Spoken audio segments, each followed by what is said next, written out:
she only bought me 12 years, and those went real quick. Wait, you can order from Postmates, you know. Michael, I'm gonna drop you off something tomorrow. I'll drop you off some beer and wine tomorrow. I'll come by. I'll text you. Alright, awesome. That definitely won't be happening, but No, I promise. I'll do it. I'll be there. No, for sure. We'll make sure that you get some Rolling Rock. I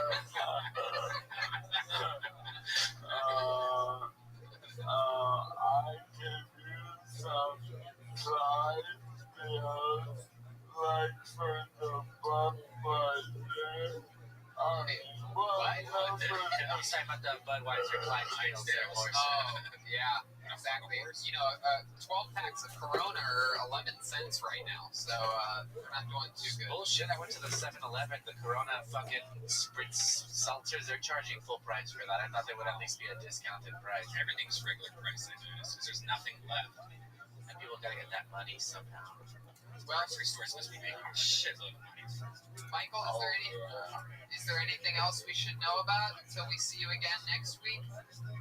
I'm just happy to be a break from the comedy show, because it's fun, but I think Sam Tripoli has been hazing me. Bro, how's he been hazing you? Well, he'll go, hey, come do our show. And I'm like, what theater time? And he'll be like, see you then. And then I'll go, no, Sam, I'm in the wheelchair. And I feel playing better. And he'll go, catch you later, Michael. And then I'll show up, and he'll go, why are you here so early? Yeah, that's Sam for you. He's a wild one. He's a great leader though amongst all of us. He's a great big brother to everybody. Keeps an eye on everyone. First guy to ever take me on my first road gig. Me too. No shit. Yep. Took me down to La Jolla with them just to do little 5-minute sets. Almost 13 years ago. Holy cow. All right, Michael. Well, we love you, pal. We're gonna check back in with you next week, and we will see you soon. Stay powerful. All right, thanks, guys. Love you too. Bye-bye. There goes the great Michael Lehrer, everybody. And now we're going to switch things up a bit. Out of all of the great cast members, there's been a lot of amazing characters that have joined the band over the years, and we actually were lucky enough to be able to book one via teleconference. I believe is the word, video conferencing. We are going to go live with the great Kid Rock, everybody. Kid, are you there? Wow, here he is. It's Kid Rock. Oh, my name is Kid Rock. Wow, Kid Rock. You have an entire audience of people behind you. Are you still performing live? Yeah, still performing, brother. Yeah. Oh my goodness gracious. Yeah, me and some of my closest friends here in Fort Wayne, Indiana. God, your fans, literally. They're rabid. Look at them. I mean, that's incredible that you can still get a huge audience. Your fan base is so loyal, they literally ignore pandemics to come and see you. Loyal to the soil, loyal to be foiled. You know what I'm saying, bro? I actually really don't understand what you're saying at all, man.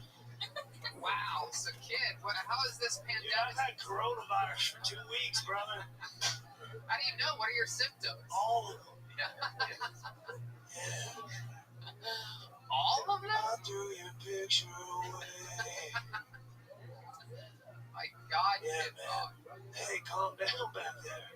Yeah, they're really excited. It's amazing that you would make that audience wait while you talk to us. You look like you've been hanging out with the Tiger King, dude. Yeah. It's really like that, dude. Oh. Well, yeah, I'm a big fan of the big cat family, man. Panther, Jaguars, flowers, vines, and Man, shut up. Let me do this, man. You have a weird fan base. Look at the front row behind you. You have a black lady dressed up for like church or something. Yeah, we got one of them. Yeah. You got one black. Yeah. My goodness. Wow. They are patiently waiting for you. It appears as though you made everybody wear. They have breathing masks, but they are all on their chest. They don't even have them on right What is now. that? And those things behind on their chest, they're little boxes. Oh, those are defibrillators. Because I gave everybody in the audience coronavirus. Rock and roll for sure, my friend. My goodness. So have you been still hooking up with chicks? Normal after party life for you? Oh, yeah. I mean, I haven't seen Cheryl Crow here in a little bit, but yeah, chicks are a little bit weird about Tinder right now and stuff like that because, they don't want me coming over to their house and stuff, bringing in the coronavirus and stuff like that. So, yeah, let's just say I'm hitting a little bit of a dry spell right now, Johnny. Oh, but you look better than ever for having coronavirus. I mean, I see your abs there. Wow, they just appeared. Once I said you look better than ever, magically the abs came out. My goodness gracious, you have pectoral muscles. Wow, look at them move. Yeah, man, I've been lifting a lot lately, man. Ah, man, you American badass! Oh my God. Yeah. Wow. Hey, you want any of my cassette tapes? I got like a truckload. Yeah, I'd actually love some cassette tapes. I would take anything from you, Kid Rock. That sounds like an incredible adventure, just to have cassette tapes from Kid Rock. I've been a fan for a long time, and I have nothing to play them on, but I will totally take cassette tapes from you. Heck yeah, any concert you want to come to, you VIP, Tony. I love that. Thank you so much, and I'm totally going to take you up on that offer, without a doubt. Goodness. Kid Rock, do you have any older family members that you've been in contact with that might be in danger? I killed my Nana! Wait, why you killed your Nana? Yeah, I killed my Nana. I didn't know how serious this thing was, and then I went over there and she fixed me some warm apple pie, and I coughed just because I had something in my throat, and then she ended up dying from the road real quick after that. Oh, wow, my goodness. Oh, we had a little bit of an audience. My audience didn't like that one. Oh, my goodness. They're turning on me. Wow. My mom's a huge fan. Could you do a shout out to Kim Johnson in Arizona? Hey, what's up, Kim Johnson? I'll eat your pussy any night, any time of day. I love you, straight up. Your daughter's great. Wow. We got a crowd reaction there. They didn't move much, but they appear to be moving. Wait a second. Kid Rock, who are these people? Oh, these are my friends. How'd you do that? Don't worry about that. I forgot to tell you, if I years ago when I was a little boy, people asked me if I could have one mutant superpower, what would it be? And I said Nightcrawler, and guess what? That wish came true. I just teleported, y'all. This is actually okay. Is that Foghorn or Leghorn, dude? Man, shut up, dude. You keep steaming on me over here, man. Who the hell are you, man? I keep hearing this dude. I can't even see it. I can only see Tony where I'm at right now. Man. Oh, sorry, I'm stepping on Darius's beard over there. That's Darius? Yeah, that's Darius right there. That's Darius. And then that's Curtis right there. Yeah. Oh my God. Yeah, that's Curtis and then Darius. How long did you know these guys for? Oh man, they raised me just like in Mowgli and Jungle Book. The wolves raised them. These are my two wolves, man. Like one guy looks younger than you, though, than on the right. Time is just a construct. Yeah, it's pretty wild, man. So that guy next to you appears to be Hey, I don't know where the hell he took your bag. He just got one finger. Wait, I either shrunk myself. What's going on? I think Darius is trying to say something to you. Just grab your butt. Oh wait, what's going Oh on? my goodness. Darius. What's he Darius. behind you? Darius. Oh, he's looking right at you. Darius. Yeah. You see anything to tell me? Oh, he's got a machete, dude. Stick. Oh, what the? Well, Kid Rock, this is, oh, they're laughing at it. Oh, no. He's laughing. I think they're able to hear this. Oh, wait, he's just gonna have a section for people. What's going on here? Oh, man, get it out of there, man. Come on, Curtis. What are you doing, man? Get out of there. I'm just reporting for a live concert. What are you doing, man? Oh, this party's out of Oh, it's control. wild, man. My God, you really are like the Tiger King after all that. Detroit! My goodness. Well, Kid Rock, thanks for conferencing in. Always a pleasure. Nobody rocks harder than you, pal. You're a big part of the Kill Tony band. Having you on anytime is always a pleasure. It was a pleasure being here. Thanks so much for having me on Kill Tony, and God bless America. Wow. There he goes, the great Kid Rock, everybody. Representing America. Look at that. Incredible. Wow. This is Kill Tony under quarantine. Completely breaking our normal format. this guy, wait, this guy's out of control. He's trying to, hey, what are you doing? William's dad Where was did playing. you go? There you go. Wow. Incredible. Kid Rock. I mean, I bet not a lot of podcasts have Kid Rock showing up on them. I mean, that's just the type of exciting stuff that we have happening on this show. And yeah, I mean, wow. He looked like Courtney Love and Kurt Cobain combined. Yep, beautiful. L13's locked in. I want to wait to see if Jeremiah comes back before that. What? I did that. What joke? I never listened to you. What joke was it? Looks like Kurt Cobain. Oh, wow. I thought it was an original thought when I said it. That girl that was on stage, though, she was like an older lady, but very interesting. Yeah. Beautiful stuff. Shout out to our friends who are helping us with this over here at Better Box Yeah, Studios. this The is great great. Gage Tyrena and the unbelievable Macaulay Culkin, everyone. That's what he's up to now. Follow them on social media. Gage Tyrena, GageTijerina, and at Strange Taste _ Jeremiah, where all were you? one word, Strange Taste Oh, that's Kid Rock. I just had some Beatles pizza. It was great. Love it. What happened? Jeremiah had a bite to eat. Kid Rock joined the show. We missed him. The legendary Kid Rock. Oh, man, he's one of my favorites. But I'm glad that you're back because one of my favorites, another one of the regulars on the show, is here and is going to be video conferencing in. Ladies and gentlemen, I present to you the great David Lucas, everybody. Here he is, live in the flesh. Music's playing for David Lucas. Still playing. Hey, David. Still playing. All right, here he is. David Lucas. Hi, David. What's up? What up, dog? Are you still stuck in New York? Yeah, I'm currently quarantined in Tony's booty hole. Oh, are you starting with me already? David, don't look behind you. There's a tarantula on your head, dude. Hey, Joe, for shut your dead president looking ass up. Shut your fucking 99-cent store, Keenan Thompson fucking looking ass. My God. I think that tarantula bit you, bro. Your lips are swelling up as fast as can be. Look at those fucking things. It looks like. Tony, I can't see your face, but I know you got the bird flu.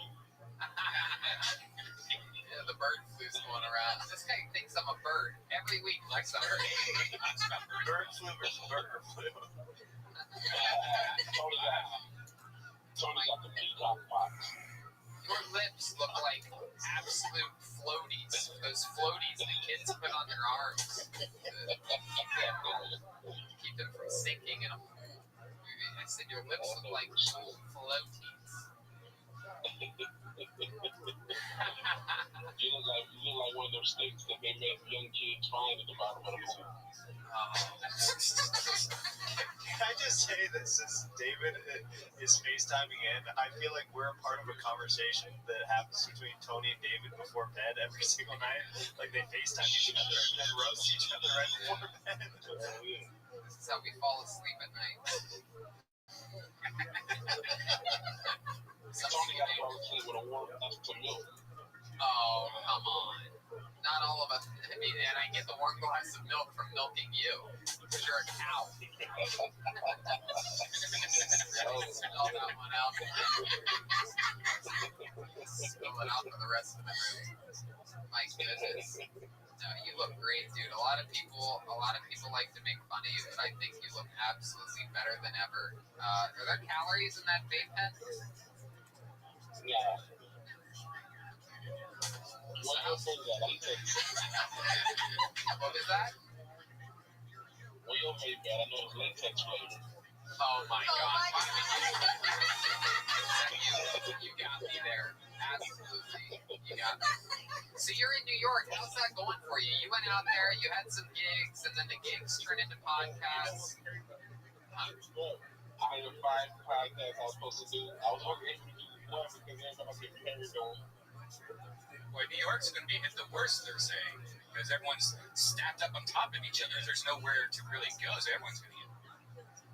I will say this: New York people are more sensible than LA. More sensible? Yeah, like in LA, like people were like hoarding, and like in LA, people are like buying shit like they got sick. Like there's actually stuff on the shelves. They're buying in moderation, basically. Right, They're acting like humans. Yeah. the actual humans. Also, when you were in LA, that was the initial rush, I think. There's a lot more restocking going on than there was. They weren't prepared for that a week or two ago. I've been going every day. You know, you think that's. You go every day? I live right next door to a grocery store. Why would you go every day? I live right next to a grocery store. I just want to see what they got. I live next to a grocery store too. Did you realize that that is the opposite of a quarantine? Yeah. But like there was a certain it's gotten way worse. There's no like there's little things like Uncrustables. I got Uncrustables the other day, but like there's no like noodles or rice or paper towels. We know who you're buying for. No noodles and rice. It's like I go to the grocery store every day. No noodles, no rice. No bok choy. And I tell you to get the two things. Noodle and the rice. My man got a freezer full of beer battered fish. I don't eat fish. You don't eat fish. I don't like fish, Right? Unless it's sushi. It's got nutrients in it. That's why. Fish has vitamins and minerals. That nigga only wants fish if he's swimming around in vodka. I love it. So how's it been? So you've only done one podcast. So what are you at, a hotel? What was that? You're at a hotel? He's got bad connection. Bad connection. What no, you're okay. It's Red Band. Being Red Band. So how's this been going for you? You're just there with what? Your laptop and the regular cable television? I ate all my porn until you Google. In the first hour. Yeah, I had a fucking 2 weeks supply, nigga. That shit ain't even 4 days. That's why Red Bear's going every day too. I'll leave it when I go to my mama's house, and I'll be back at LA Friday. Alright. So I'll be able to kill Tony Monday. Beautiful. Oh, freshly traveled. Bring it. Yeah, come on over here, Juice. Great. I can't wait for you to come back. Oh man, I wish I could find my mask. I put that shit up on the podcast with. Did you get to have that date with the little white girl on the Empire State Building? Like a taco truck, nigga. I don't know. I look at your hair and all of a sudden I want black licorice for some reason. It's because his hair kind of Hey, you go back. Oh, that's why. Okay. Exciting.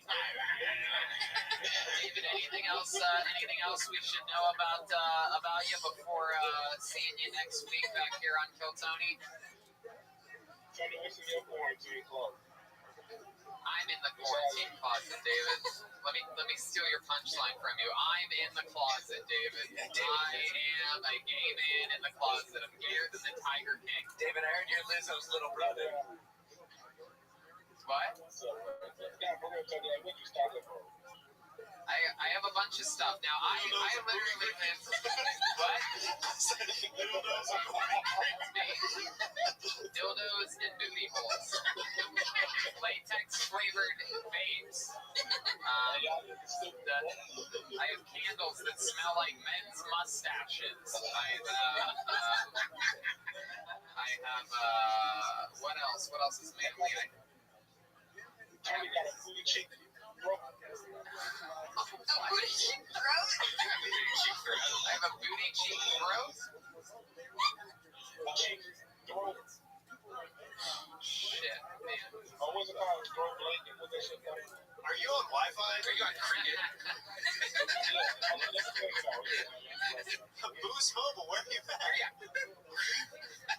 Those antennas on top of your head are not working at all, David. Like walk the jewels right now. All right, there goes Steven Lucas. We'll drop that call with David. There's some music from the band.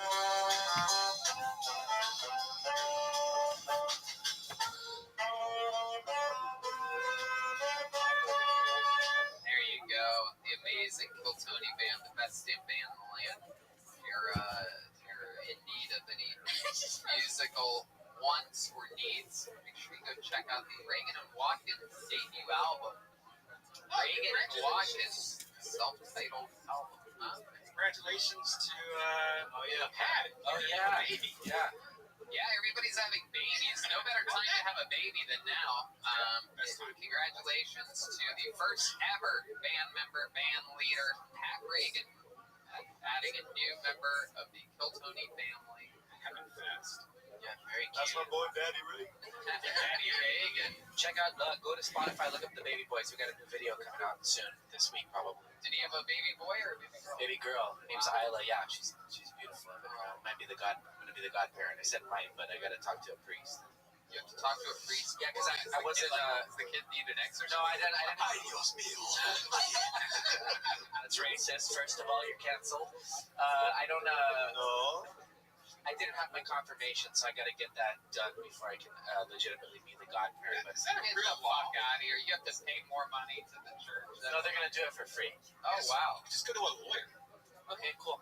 Shout out to all the lawyers out there. If anybody out there can get me confirmed tomorrow, hit me up. Redman with his Godfather knowledge. Very interesting. Literally the Godfather to no child ever. He's in never existence. seen The Godfather. I've never seen The However, Godfather. he does eat Godfather's pizza almost weekly. Okay, shout out to Godfather's Pizza. In Ohio. I get it freeze-dried and shipped every week. Alright. Let's keep it moving on. Fun times. Everything's. Hey, you want to go to the bucket Yeah, for a let's go little to the bucket. question? Let's do it. Okay. Good to know. We have another one. Oh, I read that last week. Some of these ended up going back to the bucket from last week.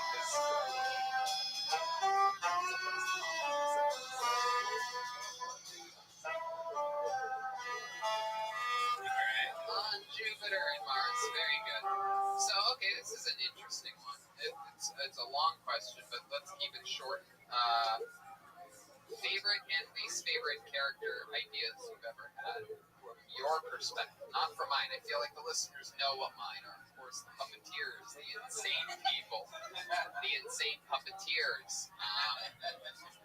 Really anything that's annoying. The gym rats, did you love that? Gym rats I love. The gym rats I love because I can tell you guys hated them so much. Yeah. Why? Why do you look like koalas? Like, that's right. He had teddy bear ears instead of like what you would think Oh, you guys look ridiculous. You guys looked adorably ridiculous. Little children. Do you have an answer? Thinking. I mean, we know what the favorites are. Those are all on the calendar. It just hit me right now that, like, you know, I know Jeremiah's worst one was when we did chefs. Because for some reason, not the celebrity chefs, we revisited that. First time we did chefs, Jeremiah decides he's going to be a Jamaican chef. And he just had the roughest time. But I think that was probably your least favorite. Yeah, I was asking you your perspective. Oh, mine was, I don't know, man. Probably anything that's like two-dimensional, legitimately, like that doesn't have a point of view, where it looks really good. Like I was Blanca from Street Fighter, and it looked great, but it's like, what do you say after you just look great as Blanca?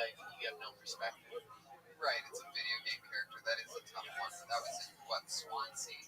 No, we did. No, I wear the same wig, but yeah, no, we did that. That was actually that brings me. Oh no. Now that's when you're supposed to make your own story, like Oh, I know. Crohn's disease or something. Yeah, it took me a while. That's true. It took me a while. Jeremiah taught me this. Was like a lot of the best characters that we've had. You have to have a really clear point of view, and I think that when we first started, I wasn't well versed in that, so I would just sort of rely on the costume. And so now I try to find a point of view. One of mine, and it was one of my favorite moments to do, but it was a lesson that I learned, was when we actually did the Legion of Skanks episode. I kind of realized that night there's a reason why on SNL, they specifically do it on Weekend Update for about 5 minutes tops. Because there's something magical that kind of wears off about the gimmick of doing an impression for a person. So when I did Big J for the full 90 minutes to 2 hours, it felt like it gradually kept getting more and more watered down, and you feel trapped at that point. So that, for me, like the initial first half hour, I was like, this is great.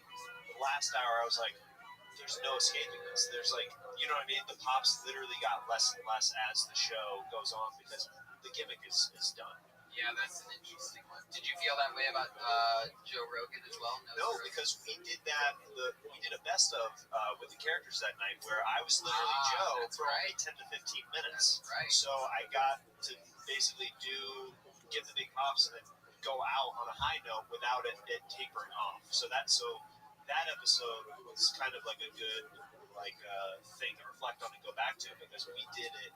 We got out like as quick as we got in on this. Just do you have a least favorite character yet? I don't right now because I'm so new. I like all of them, but I think the most challenging was when we played blind people, I was gonna say that. Yeah. which I ended up being Phyllis Watkins to kind of paint like a story behind it. But yeah, when we were like before thinking, oh, it's gonna be Phyllis, I was like, okay, well, who is this blind person? You know what I've noticed? That anything in front of the eyes is bad for me, as far as I like eye contact is so important. I ended up loving those characters. I always, for the most part, for a lot of characters, I find that eyes are going to be funnier than like an obstruction. For the most part, there's always exceptions to stuff if it goes really well with the character. Very fun stuff. We have, did you say B9's ready? B9? Beautiful. Very exciting stuff. Golden ticket winner from Phoenix, Arizona. Many-time appearances. Probably holds the record for most appearances by a golden ticket winner. All the way from beautiful Phoenix, Arizona, we have the great Tristan Bowling joining us, everyone. Here's some music. Right, Tristan. Step back from... Hey, Tristan Bowling, how's it going, my friend? It's going fucking dope, dude. I'm chilling out in my house. Of course, you're so hip. You're so cool. You're on the Wi-Fi. The sound is perfect. All these other people struggling. Of course, you're going to be dialed in. You are. This is why you are a golden ticket winner. You're white. You've got a good internet connection. Right screen. Your bills are paid. All the things we need. That's right, Tristan. You are just a freaking winner, pal. Dang. How you guys doing in LA? We're hanging in there. We're doing things like this to be able to survive, pass the time, enjoy ourselves a bit, doing something other than laying on our fat asses. Fuck yeah, dude. How about you? How's the quarantine going? You with moms and pops? Yeah, I'm chilling at the house. I got grandma behind me. Get it? Oh my God. Hey, Right there. She's looking thick, dude. Yeah. Grandma's got that Fucking Tony. hot. Yeah, Grandma's got that Tony Hinchcliffe bone structure going on back there. Tony. Tony Hinchcliffe, the golden Tony. Wow. So How is your grandma doing? Your grandma does live with you guys. Yeah, she's like the only person who I wish was sick. But she just keeps fucking kicking, dude. Yeah, she's unstoppable. She's pounding glasses of wine, having the time of her life. I think that what keeps her body sterile. Yeah. Yeah. Just all that goddamn Chardonnay. Makes sense. Red Man, you been drinking during this? The last 2 days, I for like a week I didn't drink, and I was like, you know what? I don't know why I'm not drinking. Like it's so weird to What are drink. you drinking at home? Last night I had Tito's and orange juice. You make them strong, Comedy Store strong? Yeah, it's more like martinis. The night before I had some Jack and Diets, but like I forgot, like, well, I'm allowed to drink. I don't have to wake up or anything. Why am I not drinking? I usually don't drink at home. It feels weird to me. Right, same. I agree 100%. Cracking a little bit of red wine. I bought a 6-pack of beer just to be reminded. What kind of beer was it? What was it? I got it. No, I got it from this fancy French market near where I live. Surfboard, grating on that wood. Oh man, big dick, Tony. And it's a fancy, I think it's like fancy German beer. Tastes absolutely horrible. I hate it. I hate it. Every single sip, I regret buying it and drinking it. I just keep having one or two a night. Dude, I've been fucking basting in it the last like 9 days. I have just been. You've been drinking heavily? Kind of, not heavily. I've got days where I don't, but you know, You a gotta lot keep of your immune system up, man. enchiladas, you know. ¿Qué estás bebiendo? Estoy bebiendo cerveza mexicana, enchiladas. Sí. One thing I have been doing is I've been smoking a lot of weed also, and I start coughing, and then I start getting paranoid, like, why am I coughing? And I forget that's what you usually do. I've been getting a little paranoid. I think we've all gotten paranoid at some point. Oh yeah, for sure. Every ache, every pain. If my foot falls asleep and I start walking, I'm like, oh my god, that's it. They said soreness is one of the side effects. So Tristan Bowling, what's been happening? What's been going on over there? Give us an update on your life or anything you want to talk about. Dude, my mom is fucking nuts about this coronavirus stuff. She will not let me leave the house at all. And like when I do, she'll get like mad and shit like that. But like I have to like make excuses to get out of the house. Real shit, I'm just like drinking beer in my car in the driveway. You gotta sneak out your window like a baby. Yeah, I gotta tie bed sheets together. You have a second floor bedroom? Yeah, I'm on the second floor, so I can just like land on top of my dad's shoulder.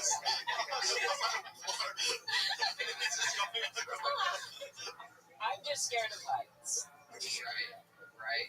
And heights are also scared of you, my friend. So, Tristan, how's the rap game been going for you? Anything lately, rapping wise? You've done some amazing raps. Normally, you have rapped on the show and gotten standing ovations and incredible audience reactions. How's that been going for you? It's been going good. I've been writing some bars. I've also been doodling around on my guitar and stuff like that, doing that fun You stuff. have a guitar now. Yeah, I've had a guitar. Every white like young person has an acoustic. Is that true? Yeah. Go to Guitar Center on any day. These poor girlfriends are in there with their boyfriends testing out Ibanez's. I had no idea. You write any coronavirus songs or anything like that? Yeah, I did a little bit. You want to hear it? Yeah. Yeah, I do. Fuck yeah. I'm busting out. I'm so fucking mad.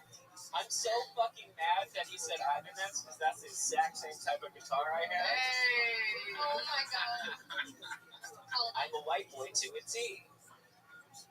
All right, this is called "Fuck Coronavirus" in the tune of "House of the Rising Sun." Hey! There was a storm of sunset that sold that good comedy. But since virus had shut down that old store. Us comics are going hungry. They shut down all the open mics from West Coast to East. I'm sucking this for minutes of stage time. What sucks the most is this goddamn disease. And then it gets into a punk rock rise.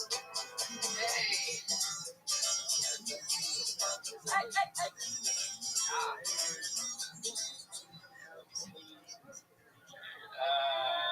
Let's.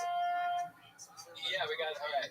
Let's go. Fuck those, he's on the six. Let's get it done fast, let's get it done quick. Cause I miss comedy more than people being healthy.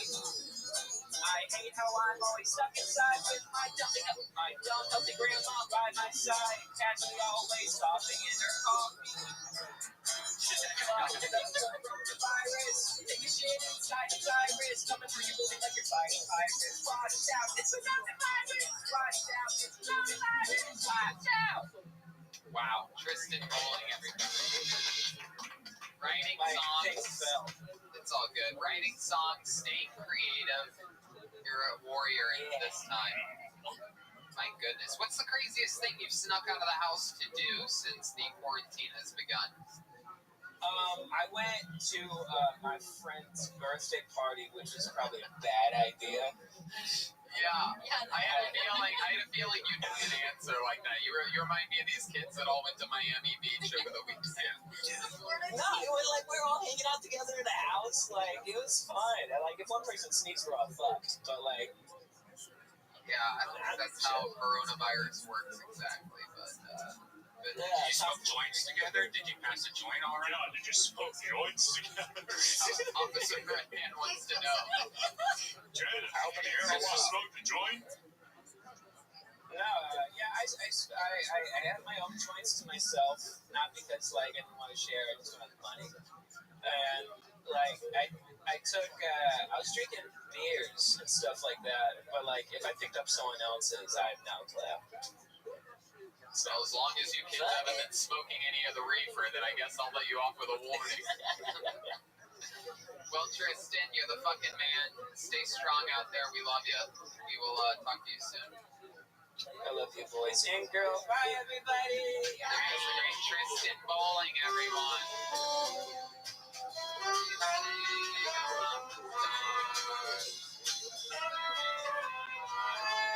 Flying on Jupiter in Mars. Hell yeah, that's fun.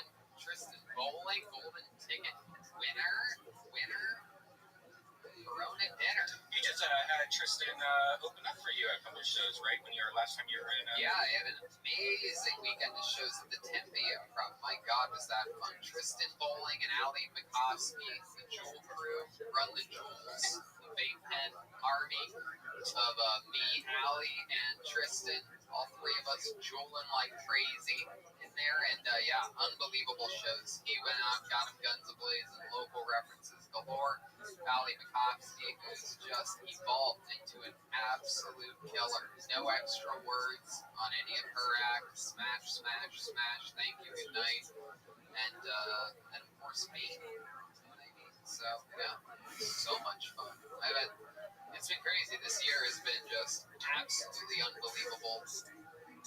Not only performance-wise and stand-up-wise, but also with Kill Tony, two of our by far biggest shows, and sold out massive theaters. And my God, Venus de Milo ended up being huge in Swansea, and Vancouver was 1,300 jam-packed.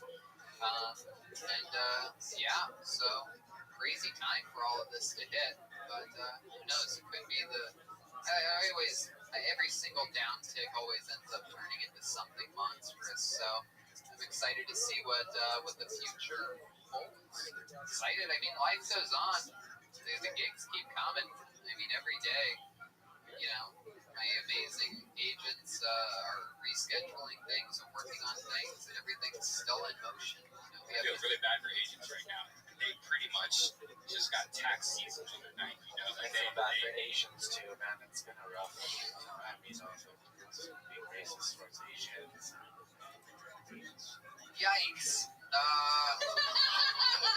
Hey, William, back me up on this. My goodness. You're calling for Willie? He says to get my back on this. You guys know Tristan and I used to do mics together years ago in Phoenix. Really? Yeah. I had no idea. I wasn't sure if you knew that anyways. Did he ever hit on you? No, we've been good friends like since day one. He's hilarious. So I would go to this club all the time, and I ran into Tristan. He was 16 years old, and his dad would bring him to all the shows. His dad's cool and stuff. I would just talk to him and his dad. And, yeah, Wow. yeah. You could tell immediately. Oh, he was already fucking at 16. And, no, I don't know. Yeah, he's got that amazing knack about him where he just writes and creates and doesn't stop. And I recognize that immediately. Plus the performance, the energy that he brings, everything he has. He's a total package type of guy. Very, very, very exciting stuff. All right, let's take another question. Should we? You know what? Why don't we go with our third regular? Can you do that? Ladies and gentlemen, yeah, let's grab them. We have a third regular, everybody. Everybody knows him, loves him, a compelling character. You never know what is going to happen. Make some noise for the great William Montgomery, everyone. Here he is. You hear that music, you know it's on. Here he is, William Montgomery, everybody. Let me hear your make some noise when you got the coronavirus.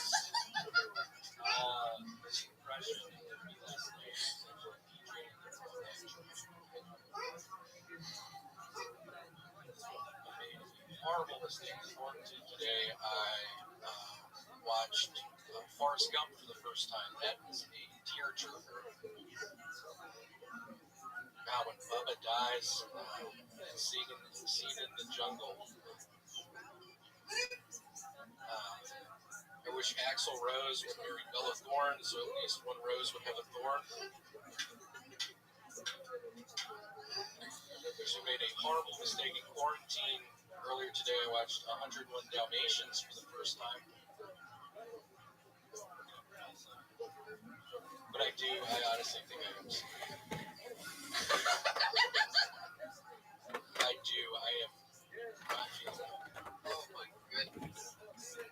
Not feeling good. How are y'all feeling? Are y'all feeling all right? William, how is this the craziest you've ever heard? There's the cat. So hole in your shirt. First of all, unbelievable set. Unbelievable performance. I feel like that would have decimated in front of our usual live crowd at the Comedy Store. Gino, you're always at those shows. That was just that. He's giving it a thumbs up. What do you think, Gino? Everybody loved it. Charlie from Vito's Pizza loving it, cracking up. You had everybody up here laughing. Tito's Pizza just vomited up his own pizza looking at him. And then, yes, indeed, I will now acknowledge that, William, you have never looked more insane. I mean, The shovel. Fresh off the setup, Bram Stoker's tracking. What an haircut that he's got. What the fuck? I don't think I've ever seen you without a hat. oh my God, William, you look like a crazy man. Looks like a David Lynch film. Classic move right there when you start laughing. Wow, William, I love this backdrop. This is what people so would bad see, right Just now. that black background. That is so awesome. William, you look Really missed that one up. you look It doesn't look like it to me. It is. What are you fucking doing in there? William, you have any symptoms of the coronavirus? My nose will not stop running. Is that true? Yeah. My goodness. What else? What else do you have? William is live in studio with us, by the way. We've kept him out in the lobby up until this point. Who has the White Claws? Where did those things come from? I did was smoke a Joel, roll joint it in to the him. bathroom. Roll it to him. Do not. There you go. I'm kidding. Are you well? Can I trust? You trust Joel? What did you just say? You heard what I said. Ruby, please stop. This is always an interesting part of the interview when you two go at it. So wow, William. Other than your nose running, what else has been going on? Anything else crazy? One of my feet is yellow. Oh. Is that normal? You said you've had hammer toe in the past. Yeah, one of my feet is yellow color, but it's normally like that. Oh, there you go. All right, William. That's fun. You've taken work off the whole week, right? Because you said you felt sick. I really Well, I am sick. I know they're not watching this, but I am sick, so it's weird to brought that up. Are you really sick, or is this a joke? look at him. Well, this is what he normally looks like. He normally does this thing where He lies. this is look what he's doing. Like he's really accentuating. Like an aerial view of his head. Oh my god, that looks like Look at that nightmare. Look at that. Looks like the inside of a cotton candy machine. Corona under a microscope. Jack Nicholson's colon. Oh, Have you ever thought about shaving your head, William? It looks like he did shave it just right down the that's the middle. goddamn moneymaker right there. What cuts your hair? Is that bony?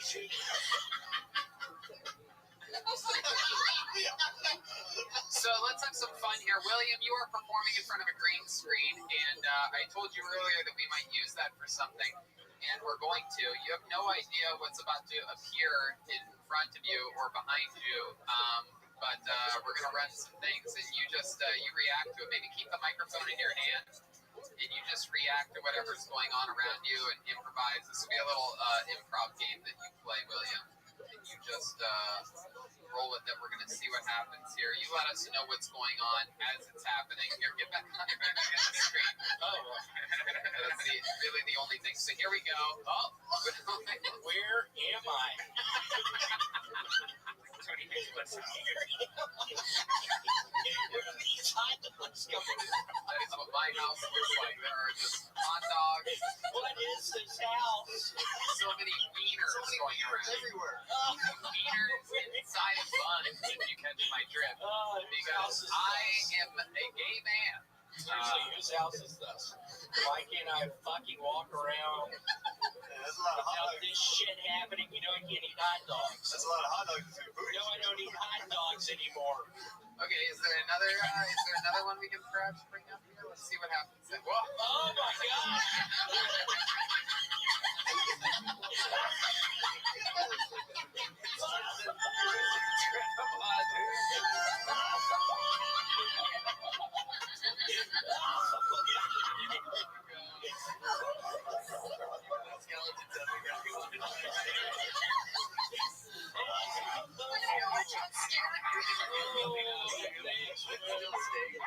Skeletons like this guy looks like shit.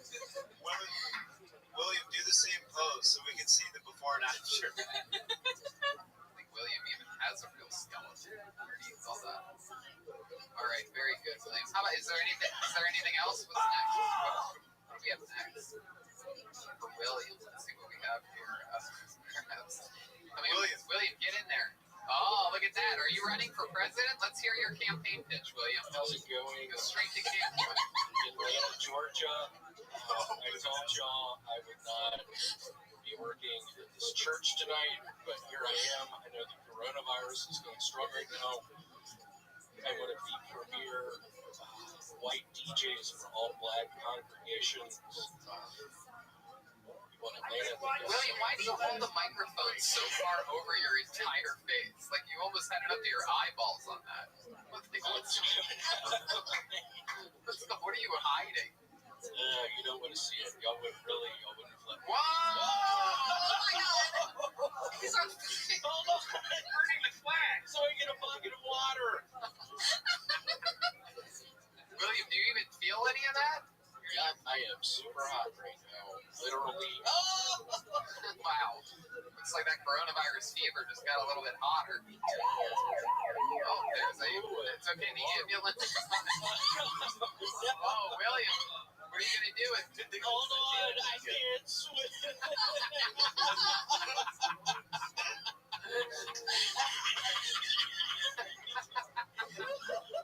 I guy swimming by right now?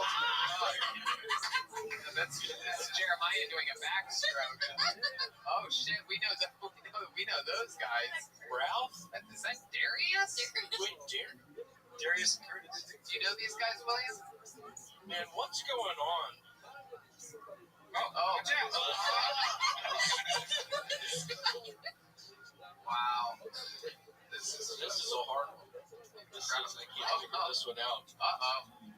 He's showing you his stick. Thank goodness. Wow. William, do you know these guys? I don't. Is there anything else that we have?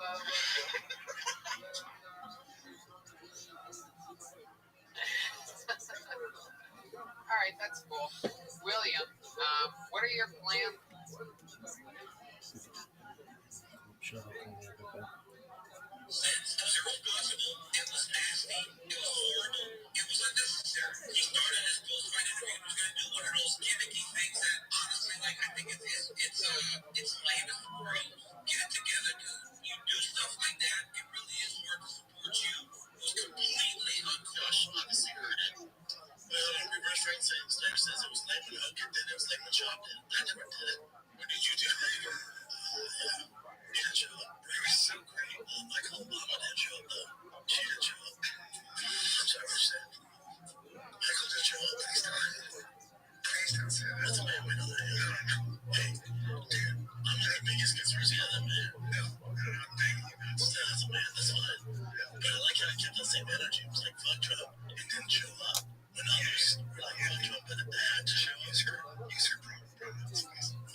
Brendan Shaw busted line once again.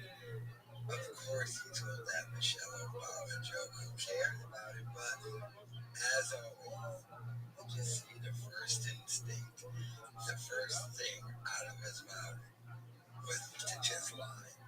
That was the first instinct. Gotta lie. And then he thought about it and he was like, oh wait, did I maybe tell that joke? And then we switched from the initial lie to, yeah, maybe I did it, but it's okay. That is the mind of a mentally ill, pathological liar.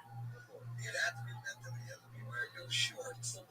My God. And the saddest thing is the neighbors around him sucking off of the little pennies this guy has got left. They sit in a fucking storage unit. Oh, yeah, boss. I mean, you're right. No, yeah, you did it when you did, but it's okay. And what the fuck was he talking about with the race wars that Obama started? You talking about Kirk Metzger's podcast? Did he think Sherrod Small was Barack Obama? Why did he say Barack Obama started race wars? And look, I know he's an idiot and a moron, but I know he's wrong, but what does he think happened that he's wrongly attributing to Obama? Because Obama hasn't been president in like over, well, pretty much a decade now. So what happened that you thought was a race war and you thought that Barack Obama was president, but he probably wasn't? I don't know. It's the mind of a moron. This is clinical levels of stupidity here, people. I mean, this man, let's look at him. This raccoon has more intelligence than Shaw, but it's dead and stuffed. And it still has more intelligence than him. Why is it dying cocaine bent? Why is he smoking a light cigarette? Oh my god, look at this idiot. What is that? A toy? I don't even know. Why is there a toy in there? It's not a shop, is it? God, I hope not. Black Buffalo tobacco alternative. Oh, this man is such a idiot. Busted lying again, but that's what Bamba does. By the way, like every comedian has told that joke, which is fine. No one cares. It's just, why does the initial response have to be a lie? It's almost all done for this one. By the way, once again, and going forward, not able to send in super chats. This is how dumb Shop is. Even with the live streaming thing, right? You only accept memberships. It's $5 a membership. YouTube takes about $2 of that. So cut that $2 off, and then that just goes into your YouTube ad revenue paycheck. Why doesn't he just take super chats? He would make way more money, and you can set it up. Don't only take super chats from members, so you can still have a member only thing, and then can they send super chats?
on which to build its models, and I have more human data for AI to study than any human in global history.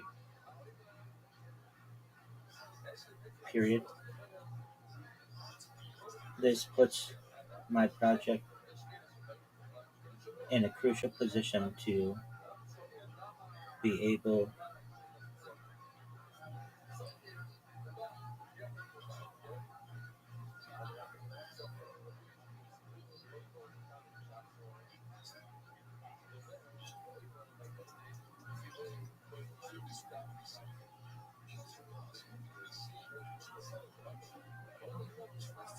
This project gives me the opportunity to promote world peace, in addition to potentially major monetization opportunities in the future, period. It is only a matter of time until I go viral, and when I do, I intend on making every person who has helped me along the way exceptionally wealthy, period. With your podcast platform, I have the opportunity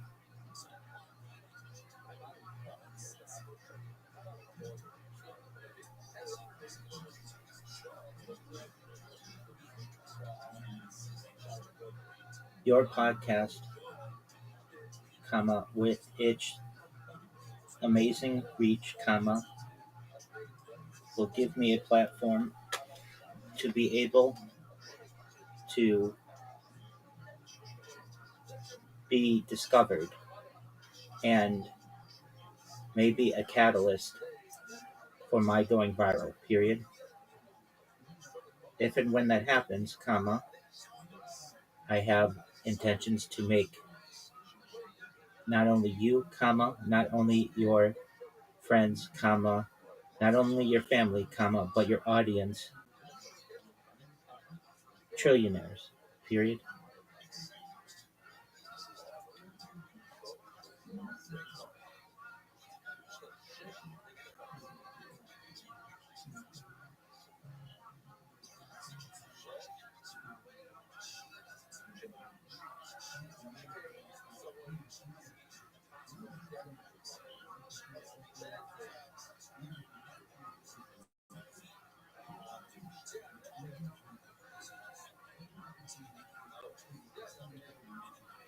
And the immense amount that I have archived over the course of the last near half decade, period.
I would sincerely appreciate if you would consider me as a guest, period.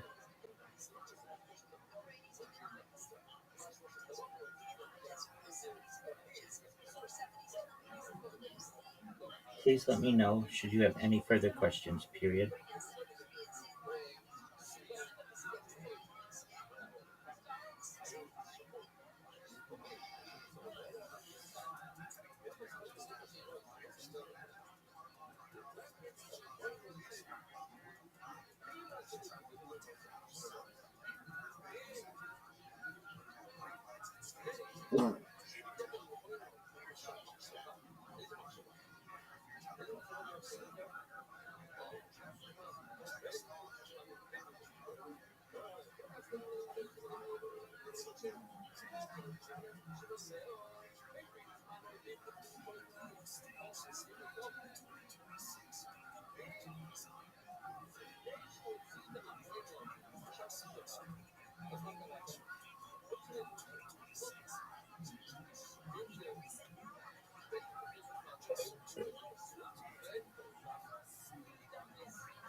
In addition to live streaming my life,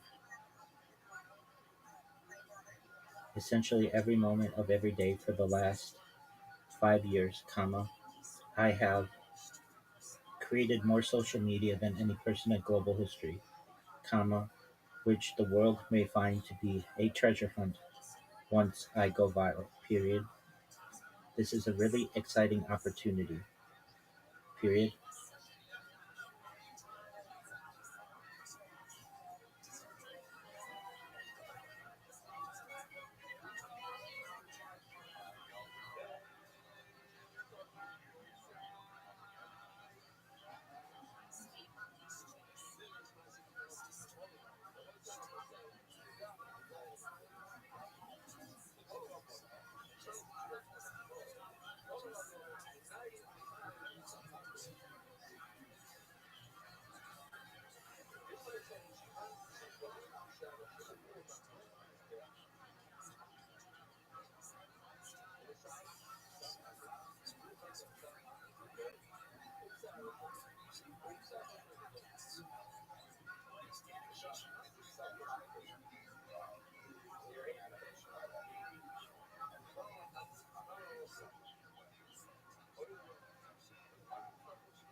Welcome. How are you, Kukan?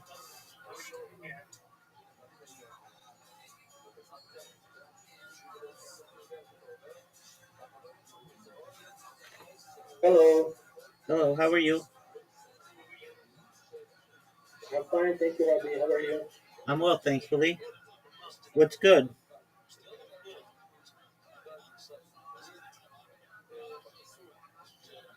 What's new? Can you hear me? What is good? Sorry, I couldn't understand what you said just now. How are you? I'm fine, thank you very much. Thank you. Excellent. Please remind me, how'd you find out about me? We have already talked yesterday. I found you on my channel. You I created clipped you. a Yes, short clip. I clipped you. Yeah, absolutely. Thank you very much for that. Excellent. Um, what's going on? Good, good. I am now streaming on Kick. You are now streaming on Kick? Yes. Well, that's phenomenal. Thank you. Are you on Twitch? No, I only stream on Kick right now. Did we talk about But, Did we talk about you multi-streaming yesterday? Yeah, you already told me about the Rumble, Yes, sir. and I'm gonna create an account on Rumble as much I can do. Okay, excellent. That's phenomenal. And so, if I may ask, um, what are your goals for your channel? First of all, my goal is to get verified, get the green tick, get verified.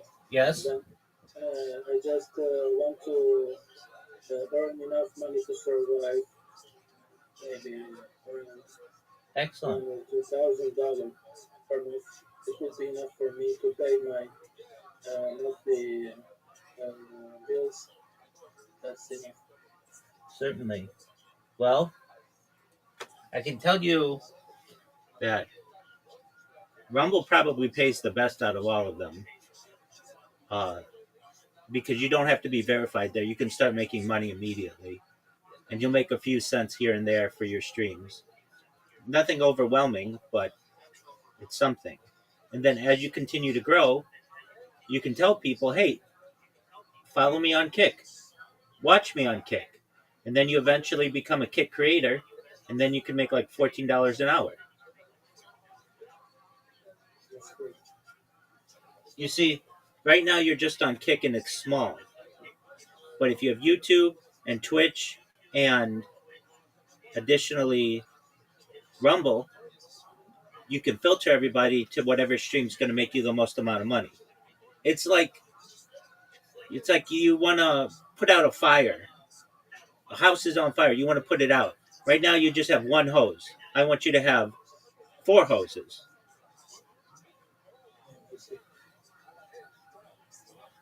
So I hope that makes sense to you. Another thing I would like to ask you about the Discord. Today I have look around on the Discord, but I couldn't find any place to write because my English is not my native language, so it is a little bit difficult for me to explain or and contact. And if you can arrange a channel for us to write, actually it would be much easier for me to communicate with the rest of the team. I understand And that. you? And in the future, we're going to do that. I don't have enough people to be moderators right now. So I don't want to have to babysit. And also, I get people who put bots in the chat, and then you have a whole lot of things to delete. So in the future, I intend on doing that, and I intend on people being able to generally say whatever they want. But right now, I just don't have enough people to be moderators. So it's a video call. All the channels are basically VCs. But that doesn't mean it will always be that way. In the future, I think people will be able to have text channels and such. But again, when you're basically a one-man show and you're just running it on your own, I don't have to be checking several times a day to make sure somebody didn't put a picture of their genitalia or something inappropriate, something like that. So I hope that makes sense. Yeah, I understand. Yeah. And another thing is there any way that I can communicate with you? Because I have a few questions regarding financial questions. Maybe you can help me about that. First question about AI. Yeah. I would like to create AI videos to generate some income on YouTube and etc. I have around $500 for that, so I can subscribe some AI tools online, such as Xfield, OpenAI, or maybe Cloud. So maybe you can give me some advice about that, because this is my last money. I have worked in a garbage collective job for a few months to earn this money. So I would like to try my last chance to make some money. Absolutely. I am planning to make some online money to survive. Right, I understand. You save your money, okay? Don't spend it on premium for these services. You want to save it. Everything that you need can be done for free.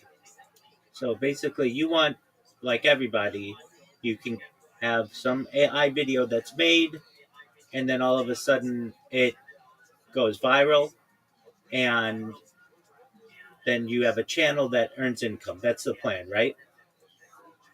Yes. Yeah, so I would not spend money on this because at a certain point it becomes a budgetary race. Who has the most amount of money? And $500 just isn't going to do it for you. And so I don't want you to spend your money. You should hold on to it. One thing that I think has a lot of a future is AI face swap videos. So what am I saying? You take a video of someone who's popular or not popular.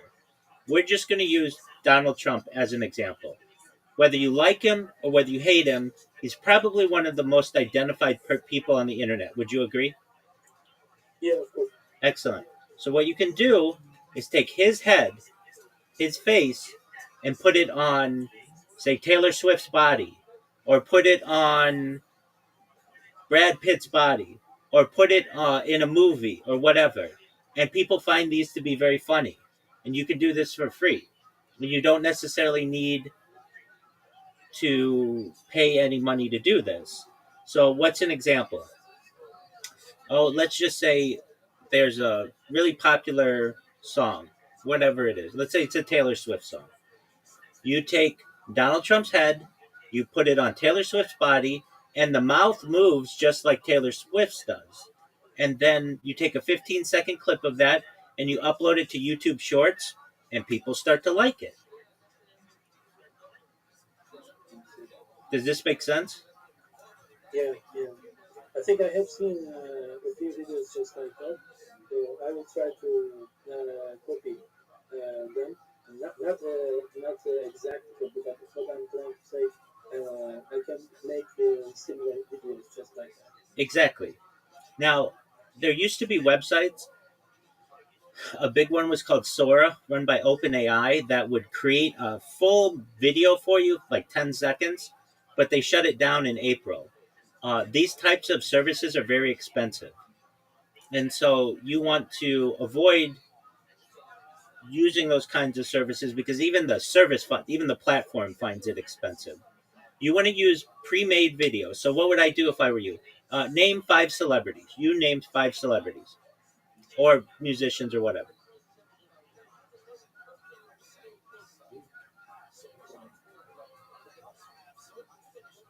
Okay, I'll do it for you.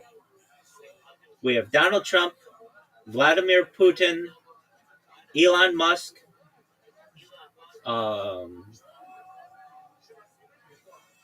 Kim Jong-un, and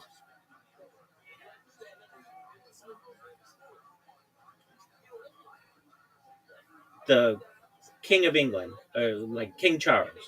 Okay, those are 5 people who everybody basically on Earth knows, at least generally. And you could put them in a pop band, like a fun, take a One Direction video, or take a Backstreet Boys video, or an NSYNC video, and change the faces. And then you take that 15-second video or whatever, and you upload it to your YouTube stream. And people will find that to be funny.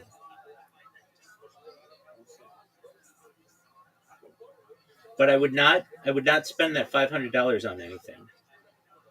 If anything, I would preserve that money because you're going to need it. And absolutely. But that's an idea. And then an interesting thing that you can do is in the corner, you put your @ So then when people download it and share it, people are going to know where they got it. Did we talk about Linktree yesterday? Yes, you told me. So you put your Linktree in the corner so that people can find all your social media. So they're sharing it all over Reddit and Twitter and all these other places. But then when somebody looks, they're going to be curious and they're going to look you up and they're going to follow you and see your other stuff. Does that make sense? Yeah. And do you have any other ideas apart from AI, for example? I am definitely not going into the crypto because it's too risky for me, and I cannot afford to risk my last money. So, do you have any ideas, any other than AI? Yeah. You could just get a job. What languages do you speak? English. No, you speak something else. You mean my native language? Yes. My native language is Turkish. Turkish? Yeah. Okay, why don't you work as a Turkish English translator? Yeah, it's I couldn't find any translation yet. Okay, Plus, now it you is almost impossible because everyone using AI translations. incorrect, So incorrect, translation just one incorrect, of incorrect, incorrect, incorrect, incorrect. There are still people out there who need one-on-one tutors, Turkish to English, and don't feel badly about your English. Your English is really good, so don't doubt yourself. Look, I can tell you this. There was a guy who came in here. I'm going to tell you two stories, okay? There was a guy who came in here like 2 years ago, and he came in and he spoke English, but English wasn't his first language. I said, "Where you?" Like he's like, "I'm from Tunisia, and I hate it here. I have no future. I want to escape, basically." And I was like, "Well, yeah, why?" same story. My story is the same. Okay, well, I I said, came in here and I want to move somewhere else. okay, well, I said to him, "Why don't you move to the United States?" And he's like, "What do you mean?" This is the problem. And I'm like, he's like, "What do you mean?" And I said, "Well, just come to the United States." And he's like, "Yeah, but you don't understand. There's like, that's hard to do." And I'm like, "No, I understand it's hard to do, but there are entire caravans of people that are coming up from South America and Central America. If you really want to come to the United States enough, you could perhaps seek amnesty, get on a boat to South America or Central America, and then come up with one of the caravans." And he's like, "Okay." A year goes by. I don't hear from this guy. He comes into the Discord. Say, "Hi, how are you? How did you find out about me?" He's like, "We spoke a year ago. I don't know if you're going to remember me." And I said, "Just, can you refresh me?" He's like, "I'm from Tunisia." I go, "Oh, say no more. I know exactly who you are. We talked about desalination technology and you come in the United States." And he's like, "Yeah, I took your advice and I sought amnesty from Tunisia, and I live in California now and I work as a security guard." And I'm like, "No way, you did it?" And he's like, "Yeah." Now, it's not necessarily um, the preferred way. The preferred way is another story I'm going to tell you. But he did it. Okay, now there's another guy, lived in Iraq. He comes in here. He's really upset. He's a smoker. He is a young person, but he's just basically smoking his life away, working construction, making 15 cents a day in construction. I say to him, "How are you?" He's like, I could be better." I said, "What's your goal?" And he's like, "I want to move to the United States." I'm like, "Okay, what's your plan?" And he's like, "Well, I don't really know how to do it, but I just don't want to live in Iraq anymore." I'm like, "Okay, well, your English is pretty good. Have you ever thought of working as a translator?" And he's like, "Oh, there are no jobs as a translator. I don't know how to do it, yada, yada, yada." I'm like, "Stop. What languages do you speak?" He's like, "Arabic." I'm like, "Fine, you speak Arabic. There are people who need Arabic translators. You should apply for jobs in your area and work as a translator." So he eventually gets a job working as a translator. He comes back in here. I would tell him, "You need $5,000. Don't come back until you have $5,000. That's not for him to give to me. That's for him to keep. But I basically was giving him goals. I told him, "I want you to quit smoking. I want you to save $1,000. I think we started with." And so he come back. I quit smoking. It's been 12 days since I've stopped smoking, and I have $1,000 saved. Okay, great. Did you get a job as a translator? Yeah. He's like, "Yes, I did. That's what I was coming in to tell you. I got a job as a English Arabic translator at the United States Embassy in Baghdad." I'm like, "Phenomenal." That man has been able to save $20,000 just in like the last 6 months or so, just doing that. Now, I don't want to go into everything that happened to him because a war broke out and all kinds of stuff. But the same thing you can do, where you have a skill. You speak Turkish, and you can be like, well, no, but with AI, there's no chance. No. AI isn't good enough right now to be able to translate as well as a human.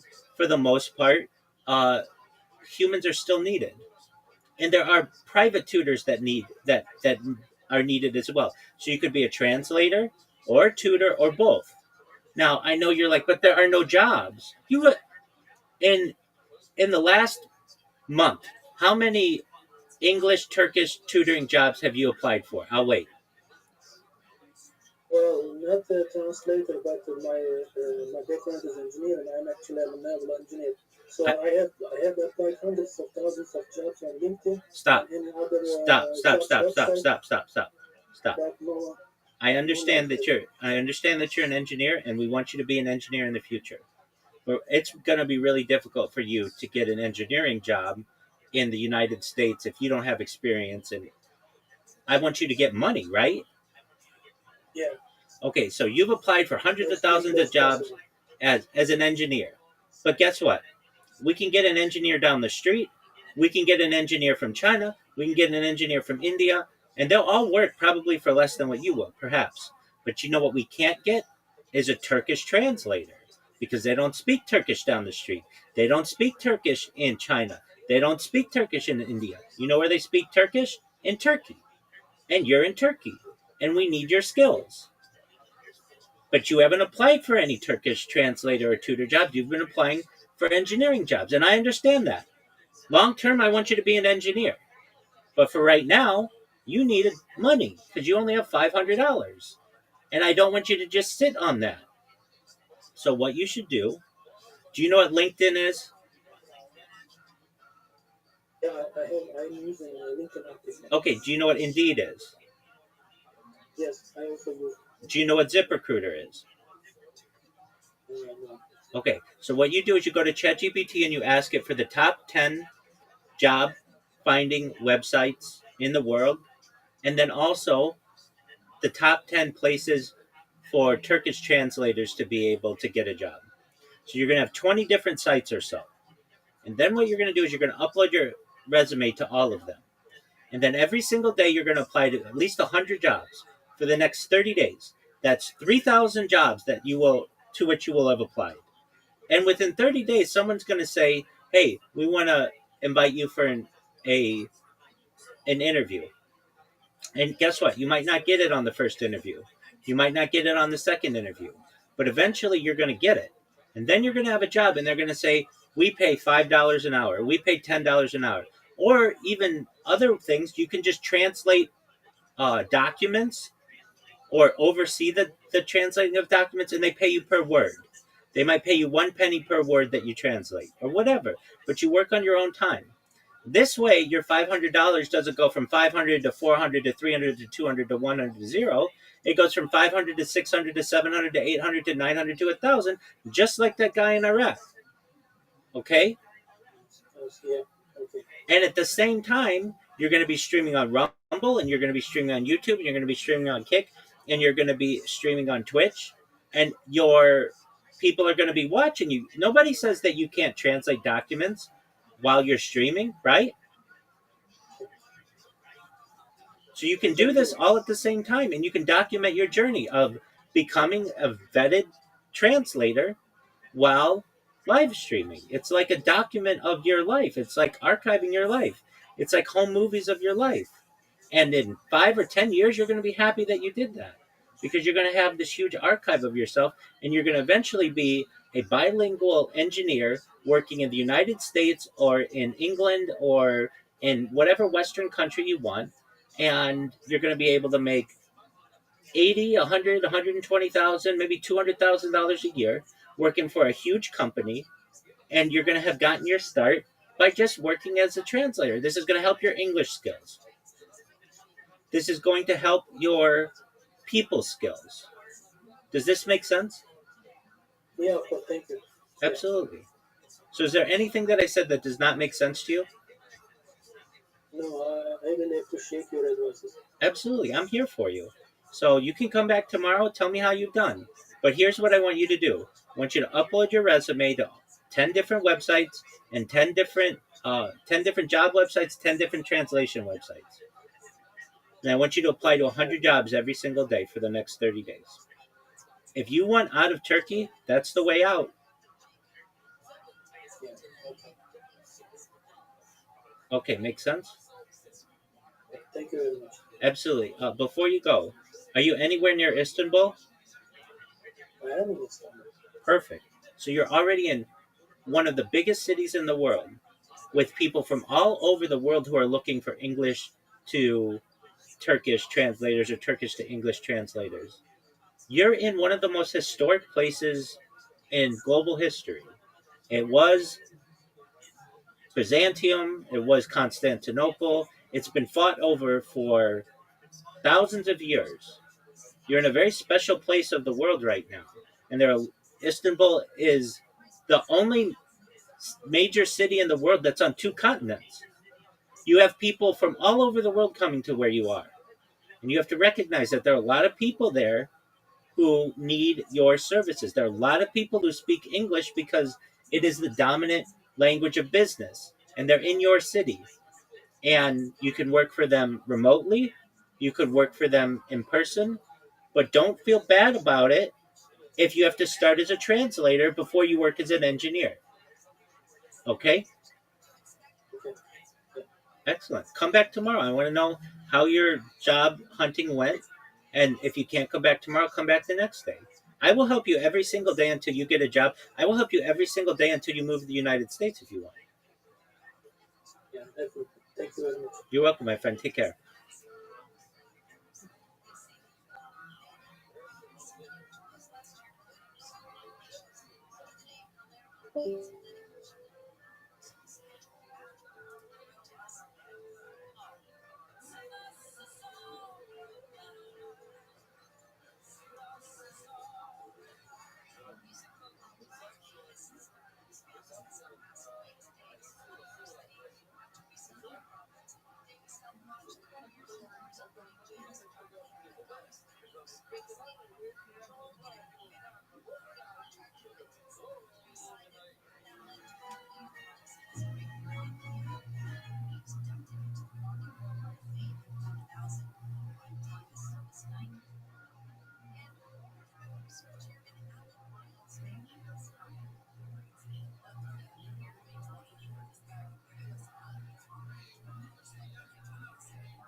Rabbi, What up, big dog? your camera's frozen. My camera's frozen? Oh, there it is.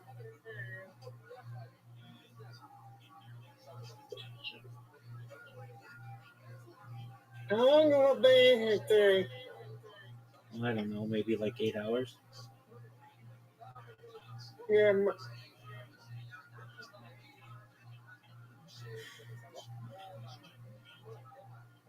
maybe like 8 hours. Yeah.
Predictions that were made in this dream were things like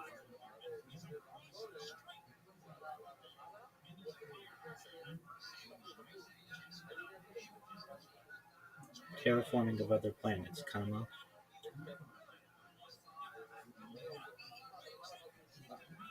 space tourism, comma, interstellar travel, comma,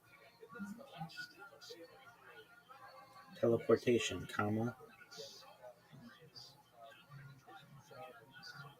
Santa Claus machines,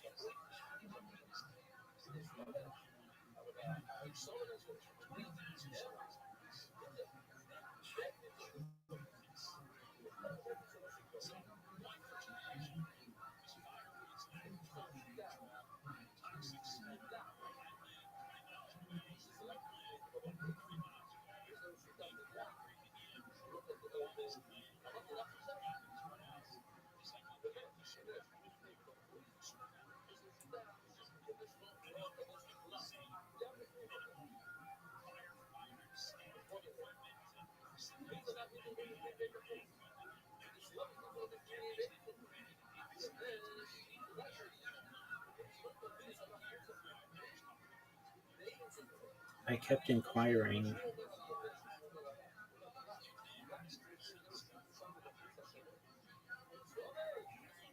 more and more to my rabbinical colleague.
In the dream, comma, I was made aware that humans are not yet a type 1 civilization on the Kardashev scale, comma, but that we were moving in that direction, comma, and my streams would help with that, period.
We discussed many other topics, but for sake of brevity,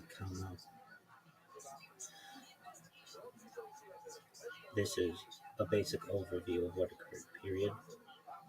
I have had one dream like that since then, period. I had never had such an in-depth dream prior to that moment, period.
Everything that I'm telling you could have just been a dream.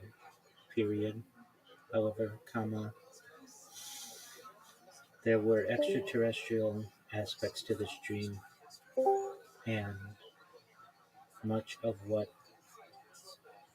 was in this dream has come to fruition, comma, although not absolutely everything, comma, but I was told in the dream that some things would not all be correct, comma, but they would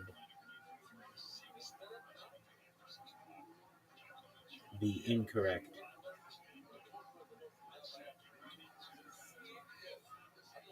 for some other purpose, period.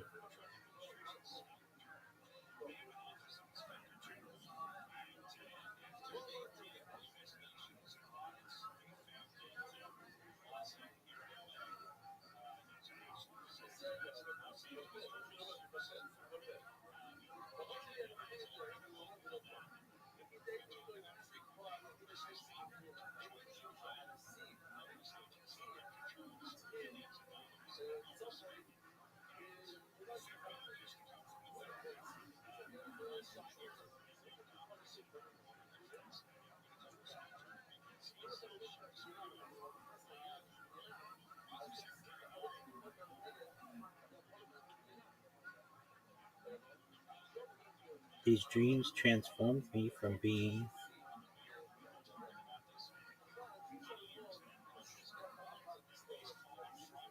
an Orthodox rabbi who would attend synagogue 3 times a day, comma, walk to synagogue on Shabbat every week, comma, and live an extremely Orthodox life, comma, to creating social media accounts and live streaming my life 24/7, 365 ever since, period.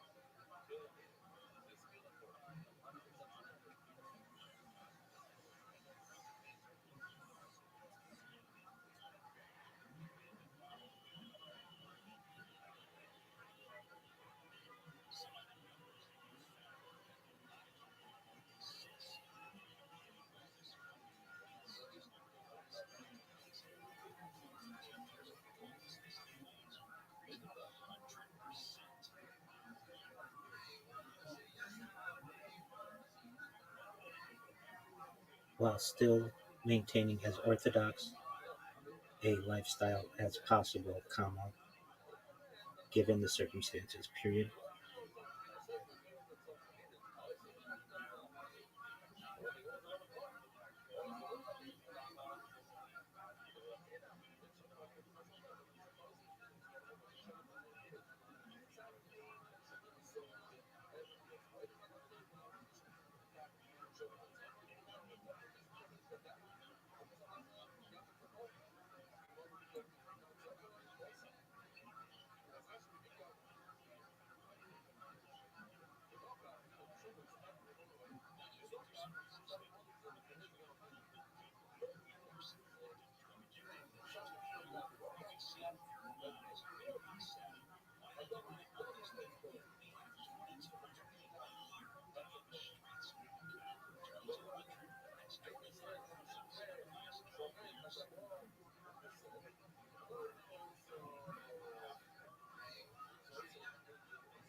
Definitely, comma, however, comma, would like to discuss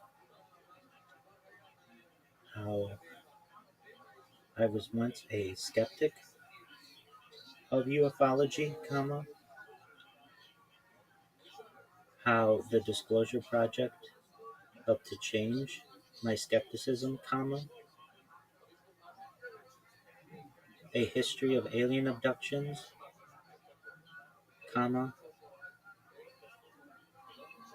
reverse engineering technology that might have been gleaned from UFOs, comma, and the future of disclosure as potentially a majority of people on Earth begin to recognize that we may not be alone, period.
I am well aware of the strictness of the YouTube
God is such a point of action.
Hello.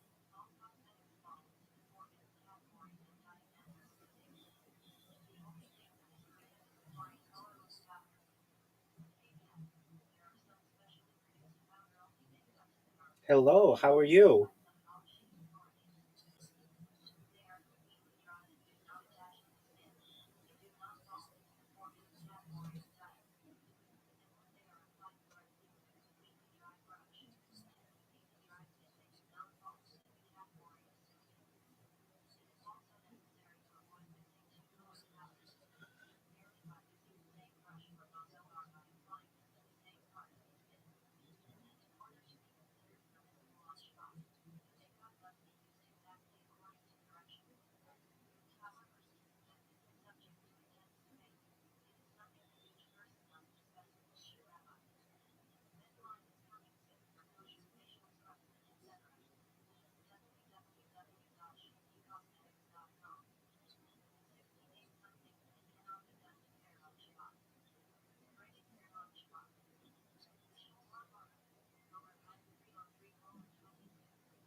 I'm in California, based out of the LA area.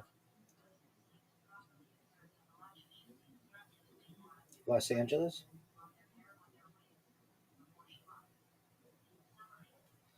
It's nice. There's a fire in LA County that's causing some issues, but yeah, this one is a warehouse fire. So yeah, so that's caused some issues, but generally sunny skies. I've been on some podcasts recently, yeah, and I'm really excited. I've really upped the game on how many podcasts I've had the opportunity to be on, and got some. I think in the last like 2 months or so, I've been on like 15 different podcasts. So I've been trying to get on at least one or two, or well, at least one a day, or I'm trying, and that's kind of my goal. But I had somebody who contacted me today. They have a really big channel, 250,000 subscribers on YouTube, and we've been in communication. And you never know, might be any one of these days I could go viral. So it may be from Danielle's podcast. It could be from that one. It could be from one of the other ones I've been on, and just excited about that. Just because I feel that uh, it will be important for more people to hear about the topics that we're discussing.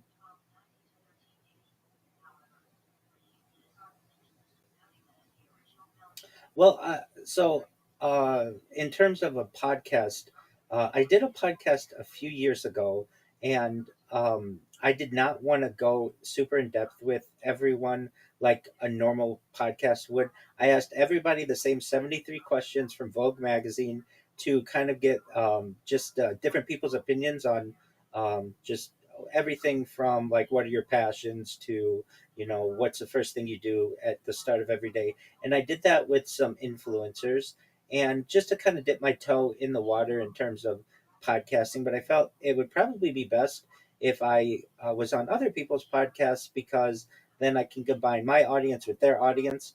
And so that's kind of the strategy that I've been using more recently. But perhaps someday I might restart that podcast again. But for the time being, I prefer having the discussion and somebody who already has the podcast and the audience. Hello.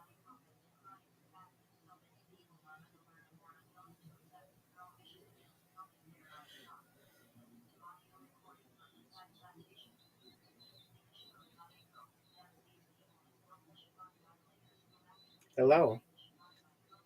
Good to see you as well.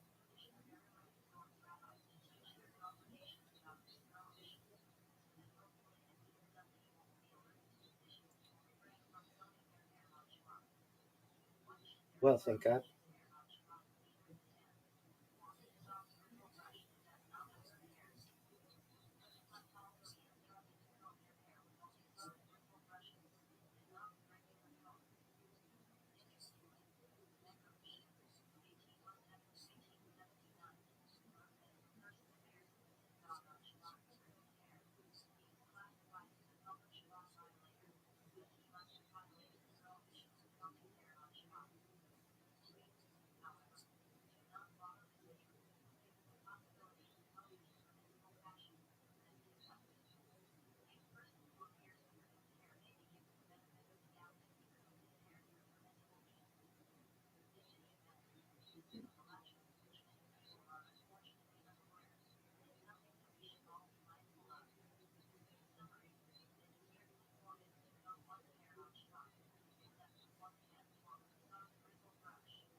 Absolutely. If we have the opportunity, I'd like to,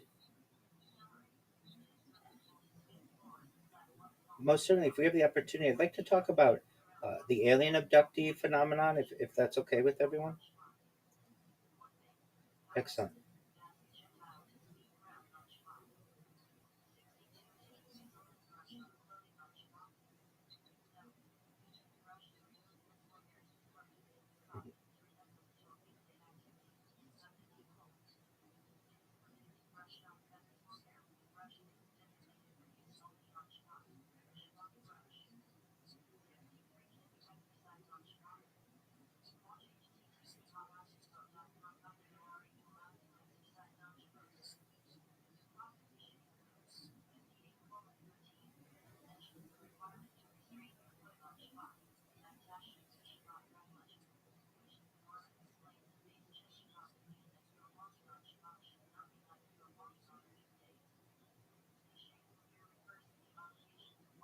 Yes.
Hello.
Well, the first picture that we saw, which was that perhaps figure in the window, I can't necessarily, yeah, that one.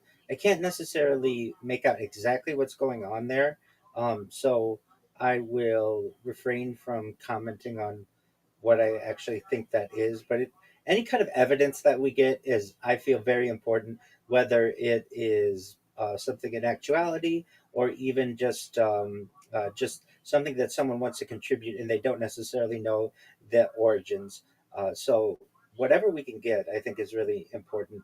As for the video that we saw, I don't know enough about the technology that's being used with that EVP technology, or the its calibration, to really be able to comment on its veracity. However, the Philadelphia experiment is something that I've always found fascinating, or have as long as I've known about it.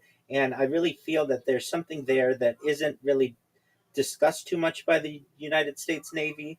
Um, and I've heard the story about the green gas that overtook the USS Eldridge, and um, basically just the overall the overall spookiness, for lack of a better term, is something that's always interested me, especially the idea of the figures or the people being stuck in the hull, and being able to perhaps uh, transport a huge ship from one area to another, I think would be of interest to the military. As for whether the people who were transferred from the USS Eldridge to that location um, are haunting it, I can't really comment on that, especially because I'm not familiar with the technology all that much. However, the overall idea of the USS Eldridge and perhaps something being done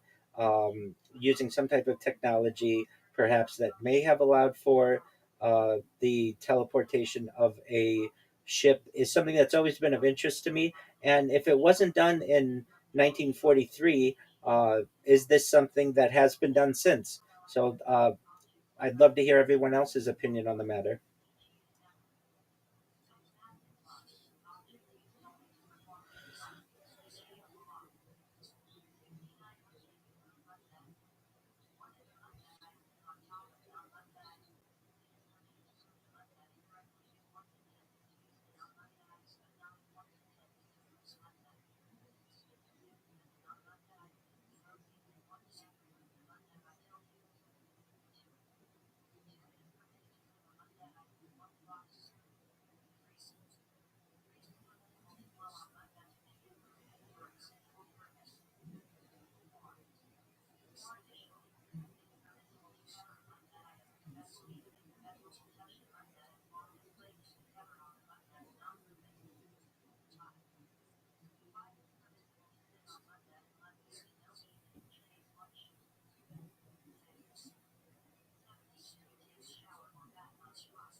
Well, from everything that I know, uh, the alien connection with Tesla may have some truth to it. Um, the idea, perhaps, that his invention of, along with Marconi and extraterrestrial radio signals, may be something that may have some veracity. Um, he was conducting high frequency experiments in Colorado Springs around the turn of the 20th century, and as I understand, he detected some type of unusual repeated rhythmic signals with his equipment, and he felt that these were not random, but perhaps structured messages, perhaps from intelligent beings, perhaps from another planet. And I think in an article, he is described as um, these rhythmic noises or atmospheric noises as the greeting of one planet to another. Whether this is true, it's certainly a nice tale. And aside from that, I'm certainly not an expert in all of Tesla's accomplishments, but that is some information that I can share.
if I may interject, there are perhaps multiple ways to time travel as well. At least from a physics standpoint, there's just using high speeds, time dilation. Basically, under Einstein's theory of special relativity, the faster you move through space, the slower you move through time relative to stationary observance. So, real world example of this: GPS satellites that orbit Earth at something like 14,000 kilometers per hour experience time slightly slower than clocks on the ground. So, if a human traveled to a distant star at nearly the speed of light and returned, decades or centuries would pass on Earth while they might only age a few years. Another perhaps may happen also under Einstein's general relativity. Time moves slower in stronger gravitational fields. So, the idea that time ticks marginally faster for satellites in space, where Earth's gravity is weaker compared to objects on the ground. If you were to spend time near a massive high gravity object like a black hole, you would age much slower than the rest of the universe, effectively jumping into the future upon return. It's also been discussed, perhaps via wormholes, certainly theoretical, but wormholes basically theoretical bridges or shortcuts across space and time. If a traversable wormhole were found, physicists have hypothesized that you could manipulate one end to experience time dilation perhaps with a strong gravitational field, and walking through would allow you to step out. And then perhaps other types, quantum or informational time travel. So the thought that we only have perhaps one way of time traveling may be somewhat limited. There may be multiple ways to do it, and the case that Paul has referenced has been fascinating to me as well. And I've heard certainly within ufology that some of the beings that have visited Earth perhaps could be from the future. Maybe they're using one of the ways that I just discussed in time traveling. Maybe they have some type of ship that can do it, or maybe it's something that we haven't even even really hypothesized as of yet.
Most certainly. So, if you don't mind, I'd like to go through a, a, a timeline of major alien abduction cases, generally from 1957 to 1994, and we can talk about certainly we can talk about why we don't hear about them so much in the mainstream, perhaps thereafter, because that's certainly a question that I have.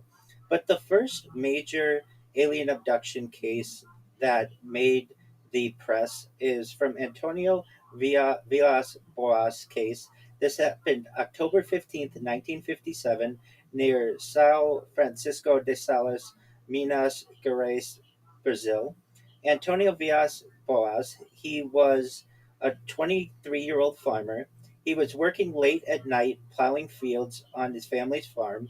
Because of the summer heat, farmers often worked after sunset. His initial sighting, he noticed what appeared to be a bright red star. The object seemed unusually bright and appeared to move toward him. As it approached, he realized it was not a star. The object descended toward the field, and his description of the craft, it was egg shaped, metallic in appearance. It rested on three landing legs. It had a rotating red light on top, and it emitted a bright glow. The capture, Boas attempted to flee on his tractor. Four humanoid beings emerged. They chased him through the field. They physically grabbed him and carried him aboard. His description of the beings was that they were about 5 feet tall. They wore gray coveralls. They had helmet like headgear, blue eyes, no understandable speech. They communicated through barking and growling sounds, which is different than what we hear in some of the other aliens who used telepathy, perhaps. The inside of the craft had metallic corridors, strange red symbols on the wall, strong chemical odor, and bright lighting without visible light fixtures. There was a medical examination that was conducted. His clothing was removed. Blood was drawn from his chin. His entire body was inspected. Strange instruments were used. And then there was a female humanoid encounter. Gas was released into the room. An attractive female humanoid entered. She had blonde hair, blue eyes, high cheekbones, large cat like eyes, and Boas claimed they engaged in sexual intercourse. The female afterward pointed to her abdomen, to him, and then to the sky. He believed she was indicating she would bear a hybrid child. After his release, he was returned to the field several hours later. The craft descended rapidly, and he disappeared into the night sky. It disappeared into the night sky. The historical importance of this is it's often considered the first modern alien abduction case, and it introduced reproductive themes later common in abduction reports. The next major case that occurred was the Betty and Bar. Absolutely, go ahead.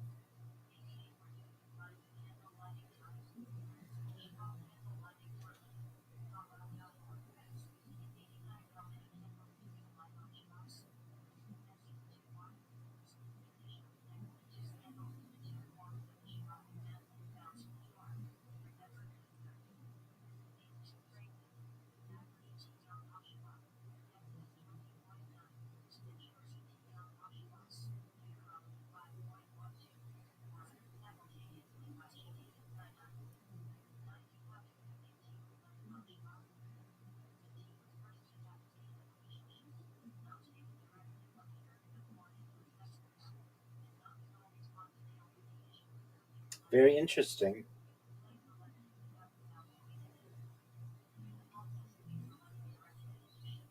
Most certainly.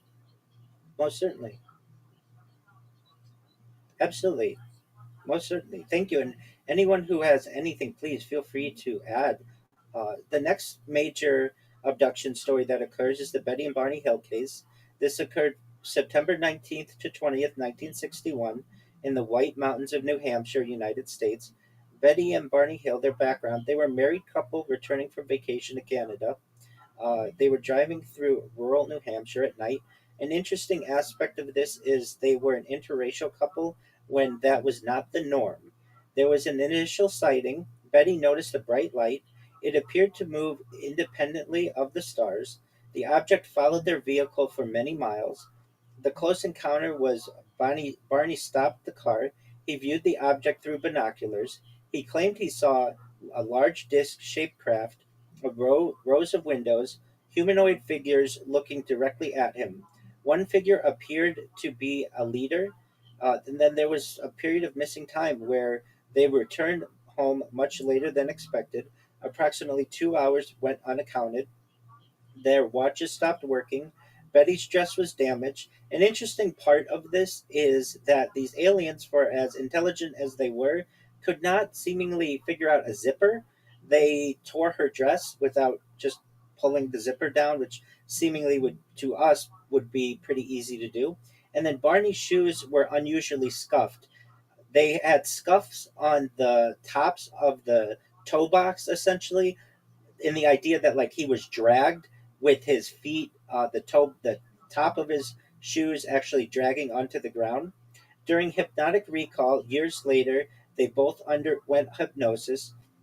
One other thing I want to say to this: immediately thereafter, Betty and Barney Hill contacted some people who were close to them, and they noticed that there was something on the back of the car, and they did some testing on it, basically on the trunk, and noticed that it perhaps may have had some type of alien radiation or some sort, and this connects to in their story. Betty and Barney Hill heard a huge thump on their trunk, but whether that's accurate, who knows? But during hypnotic recall, years later, they both underwent hypnosis. Their description of the beings: there were large wraparound eyes, gray skin, hairless heads, thin noses, small mouths, and uniform-like clothing. Aboard the craft, Betty's account was she was escorted through corridors. She met a leader figure. She was placed on an examination table. Hair samples were taken. Skin samples were taken. A needle was inserted into her abdomen. Barney's account: he was separated from Betty. He was subjected to a medical examination. Body measurements were recorded. A cup-like device was placed on his body. A star map was discussed by Betty. She claimed that she was shown a three-dimensional star chart. She later drew the map from memory. Some UFO researchers have associated it with the Zeta Reticuli system, and the historical importance is this created the modern gray alien archetype, and it became the template for most later abduction reports. So before we move on, this is one of the more famous cases. Does anyone have any further insight or comments on it?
That's correct, and I know that to be accurate as well.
And to the people who may claim, oh, they did this for fame, or oh, they did this for money, they never made any real money on this at all. If anything, it cost them money. Barney was a post office mail carrier and would only go on to live a few more years or so. Betty continued to be a researcher for the remainder of her life and lived a longer period of time, but neither of them ever had a major Hollywood movie from which they benefited directly, where they made millions of dollars or huge amounts of books. They really generally lived uh, pretty regular lives thereafter. So, for people who think that they may have been able to cash in on this event, that doesn't seem to be accurate.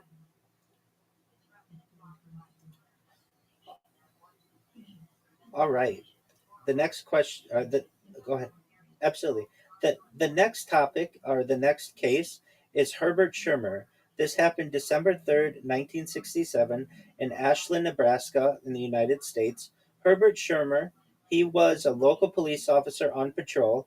His initial encounter was he saw red lights hovering over a highway.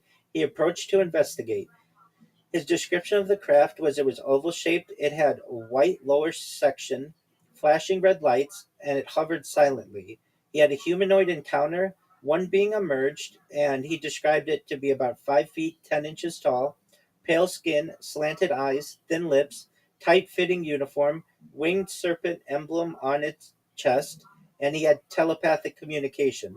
The being allegedly spoke directly into his mind. It ordered him to remain calm. He had missing time.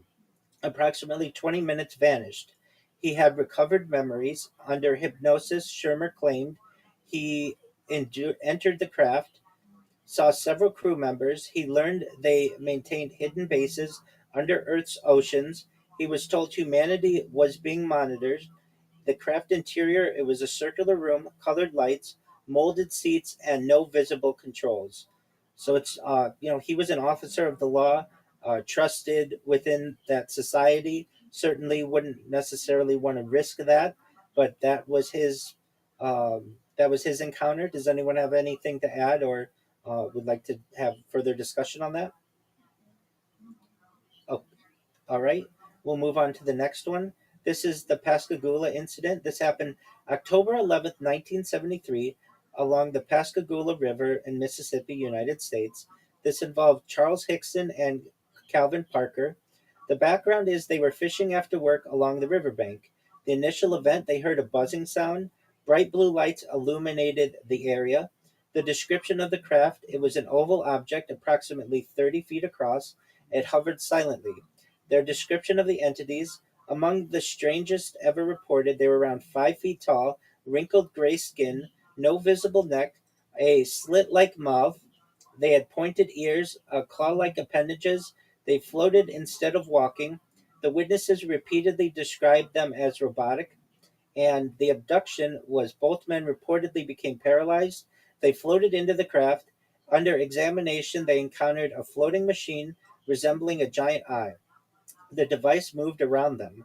It scanned their bodies with no visible operator. The aftermath, the sheriff secretly recorded the men. He recorded, the recording captured genuine sounding fear and confusion, and the case remains one of the most unusual in UFO history.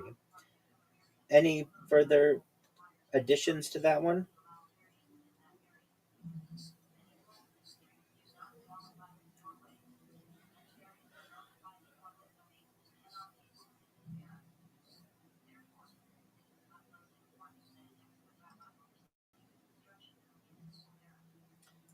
They sounded like they were robotic in appearance to some extent. Um, One thing I'd like to add to the Betty and Barney Hill incident that I just recalled, Betty and Barney Hill said that there was a leader like being that had, I think, perhaps different headgear than the other beings on the craft. And before Betty left the craft, she was shown a book that she asked to take with her so that she could prove what happened. And the leader initially said that she could take it, but then after discussion with the other beings, they took it back. And Betty, to her essentially throughout all of her memories, always regretted that she wasn't able to take that book. And if anybody's had the opportunity to see the star map that she's drawn, it is somewhat primitive, but it is quite interesting that she may have been shared some type of information that we don't currently have. And certainly she was made aware of a star system 39 light years approximately away, Zeta Reticuli, that did have two stars that was not previously known. So I think that's just absolutely fascinating. The next case, go ahead.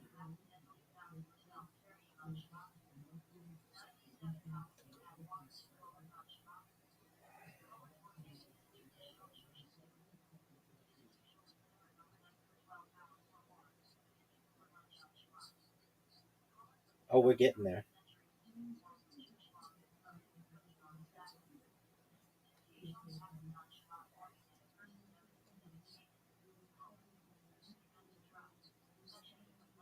Excellent.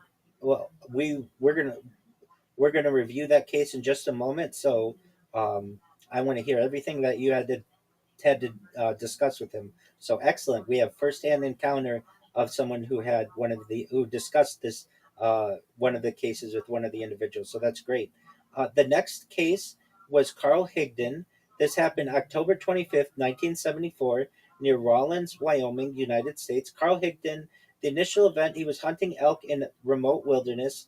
He fired a rifle. The strange occurrence occurred where the bullet appeared frozen in midair and the environment became unnaturally silent. The alien appearance was a tall being suddenly appeared.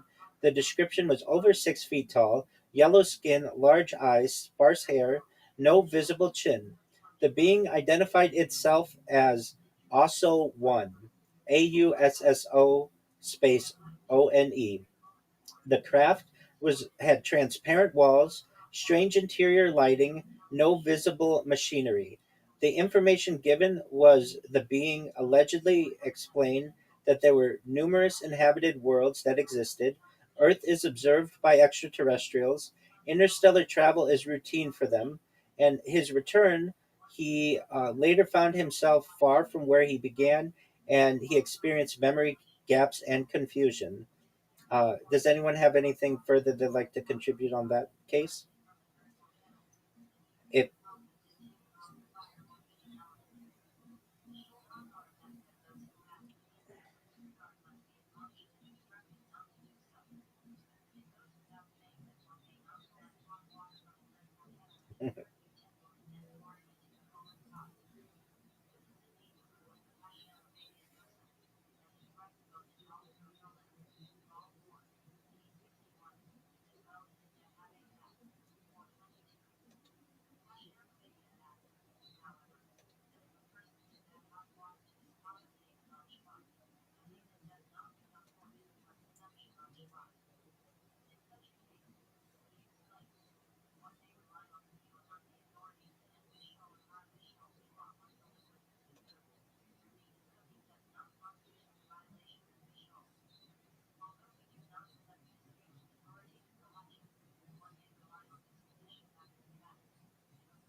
yes, that's correct.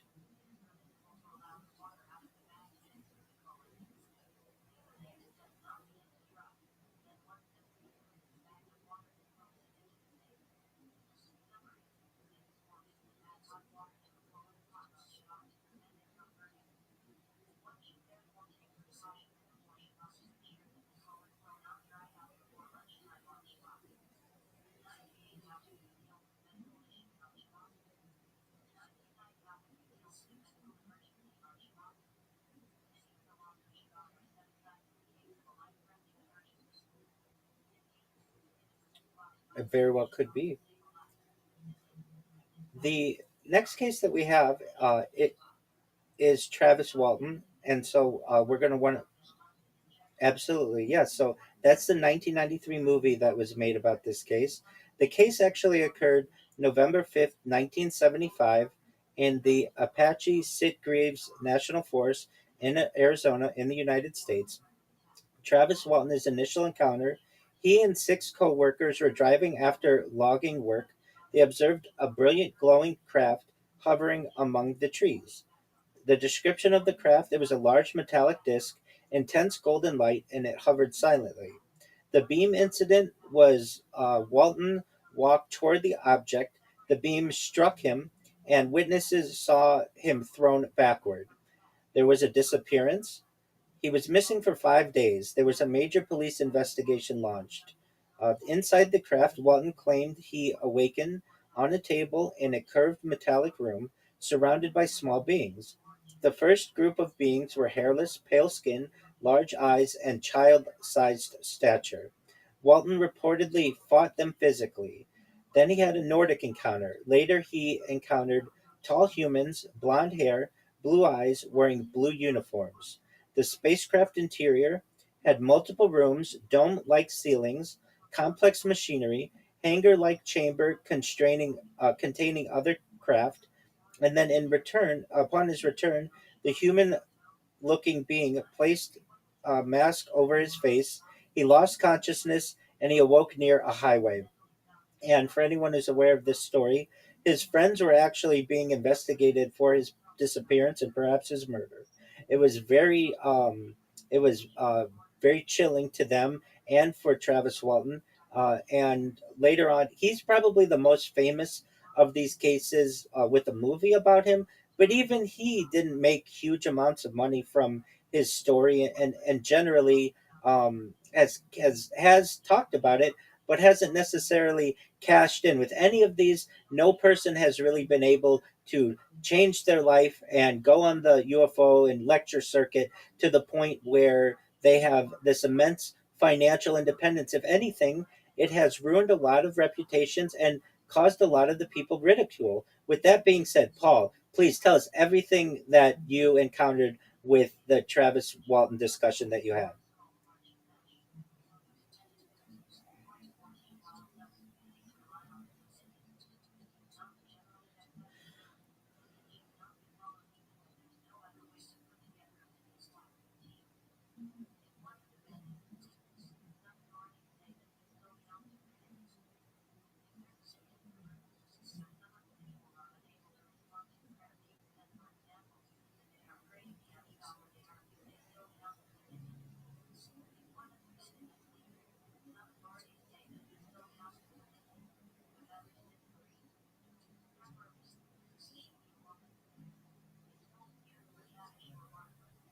Okay.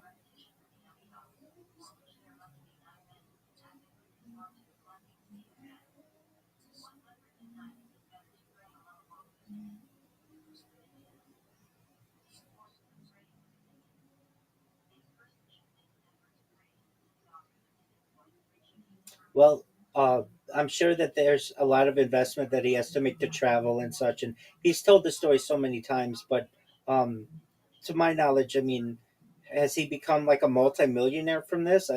I haven't known him to do that. Maybe he has, but ge- yeah, but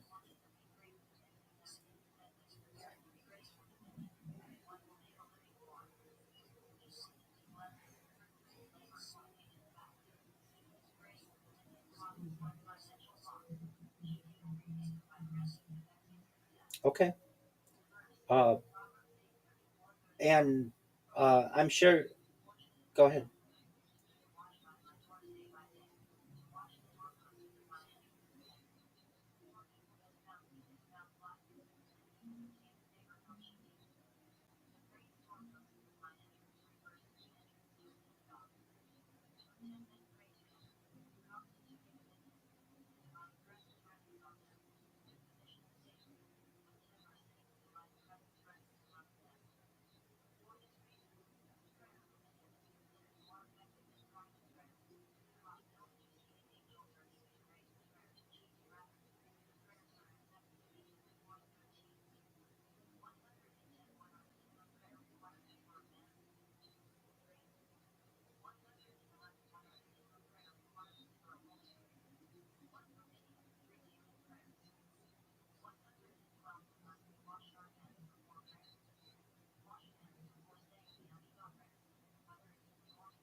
And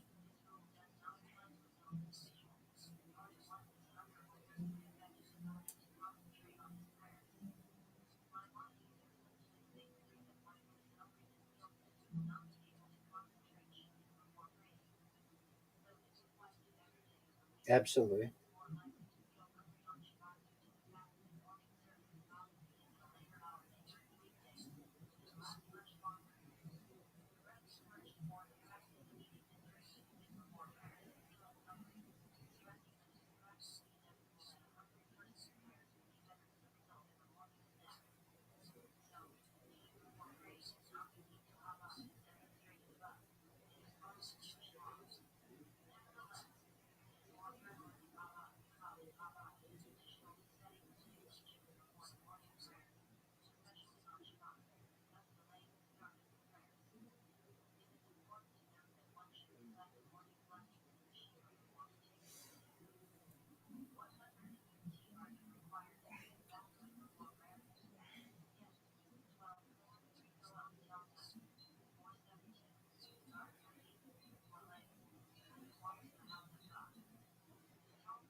In terms of Travis Walton, yes, he is probably the most famous of the alien abductees, along with Betty and Barney Hill.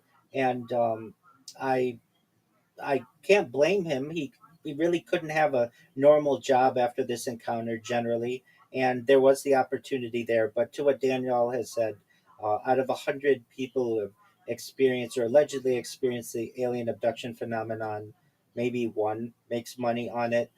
Many people are ridiculed.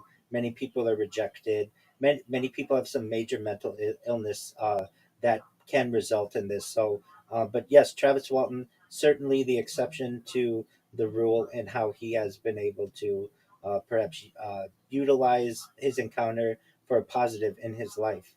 The next case that we have is the Allagash abductions in 1976. This happened in the Allagash Wilderness in Maine, United States.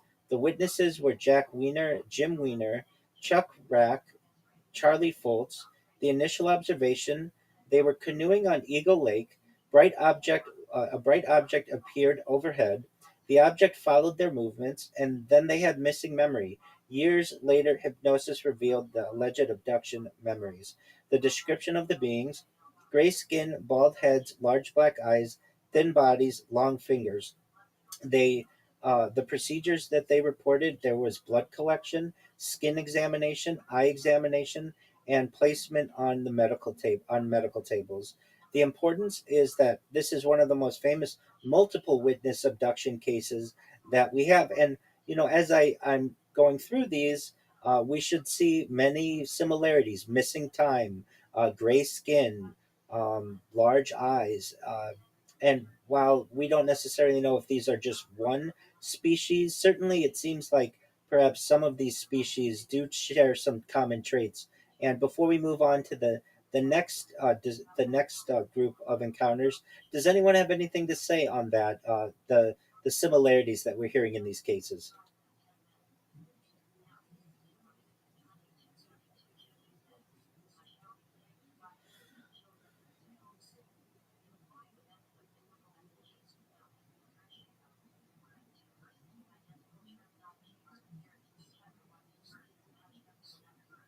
We're going there next. Absolutely. So that might be something that we just move right into. The Whitley Strieber encounters. These began December 1985 in upstate New York, United States. Whitley Strieber, his background: he was a successful horror novelist. He began experiencing recurring encounters, and the visitors reported gray type visitors, large black eyes, gray skin, thin limbs. human like visitors, nearly indistinguishable from humans, mantis beings, insect like heads, huge eyes, extremely tall. The experiences were nighttime paralysis, missing time, apparent transportation through walls, complex psychological interactions, messages concerning humanity's future. And his legacy inspired the famous book Communion and certainly was popularized the image of the gray alien worldwide. And I know that that cover of Communion is very famous and that many abductees say that's exactly what they look like. And Paul, you were referencing Whitley Strieber. Please continue.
Well, he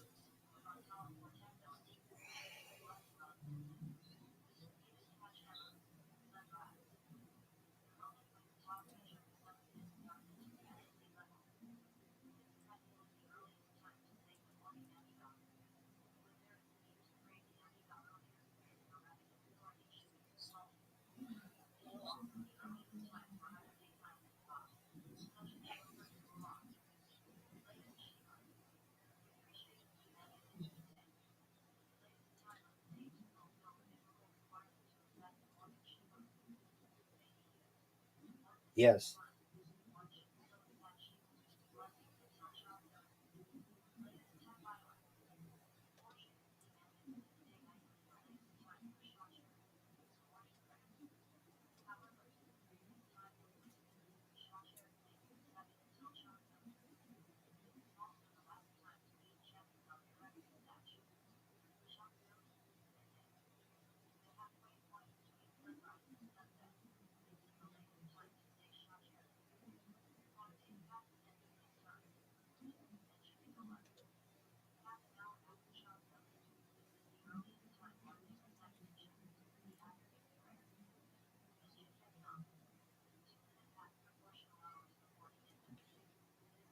To Sue's point, I find it interesting as well that there may be hundreds of types of alien species that just interact with humans on Earth, and let alone what we have in the vast galaxies of the universe.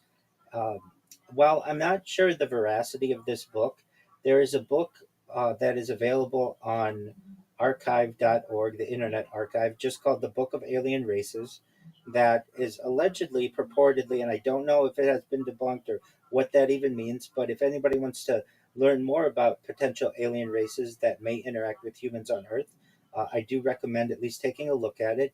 And this is a book that the KGB allegedly documented on at least 100 types of alien races that exist that have been on Earth, everything from the mantis like creatures to the draconians and reptilians, and of course the alien greys. So, for anyone who wants to learn more on this, again, I can't vouch for the veracity on any of this, frankly, but you can find that book on the Internet Archive.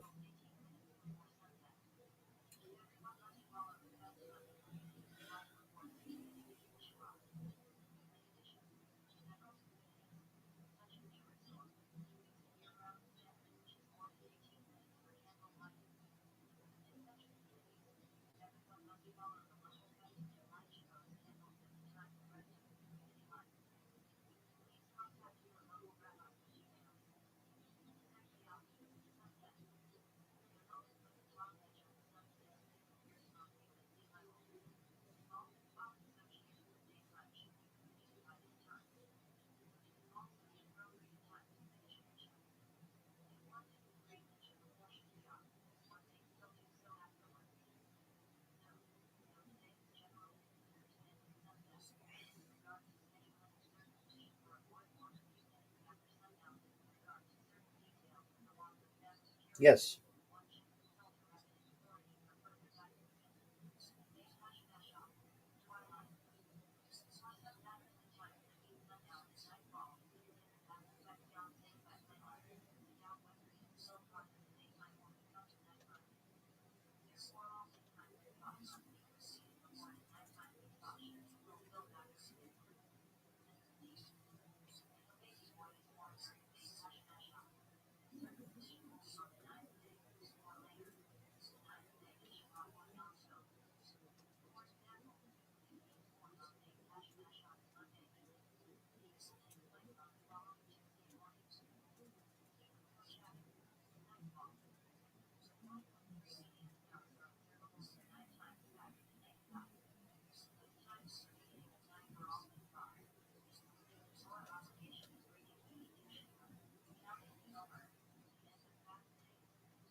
It's an excellent question.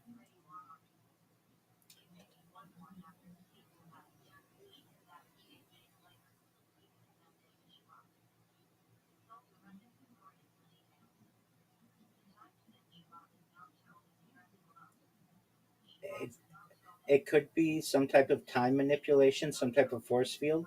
To just give everyone an overview, this is the Kelly Hopkinsville encounter, also known as the Hopkinsville Goblins case or Kelly Green Men case. It is a claimed close encounter with extraterrestrial beings that occurred near the communities of Kelly and Hopkinsville in Kentucky. They This happened during the night and early morning of August 21st and 22nd, 1955.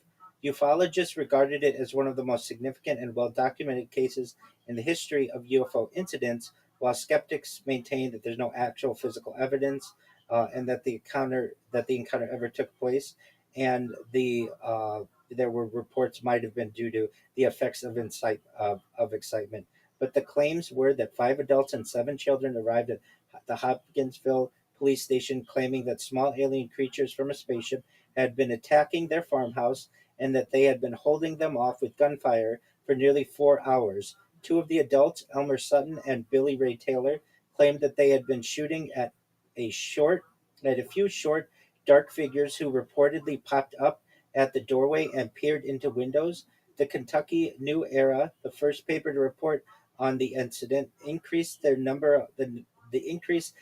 of creatures to 12 from 12 to 15, and this continues to be the number that was reported. Uh, Concerned about a gun battle between local citizens, 4 city police officers, 5 state troopers, 3 deputy sheriffs, and 4 military police officers from the nearby United States Fort Campbell drove to the farmhouse located near the town of Kelly. Their search yielded no evidence apart from broken windows and holes in the screens, possibly as the result of gunfire.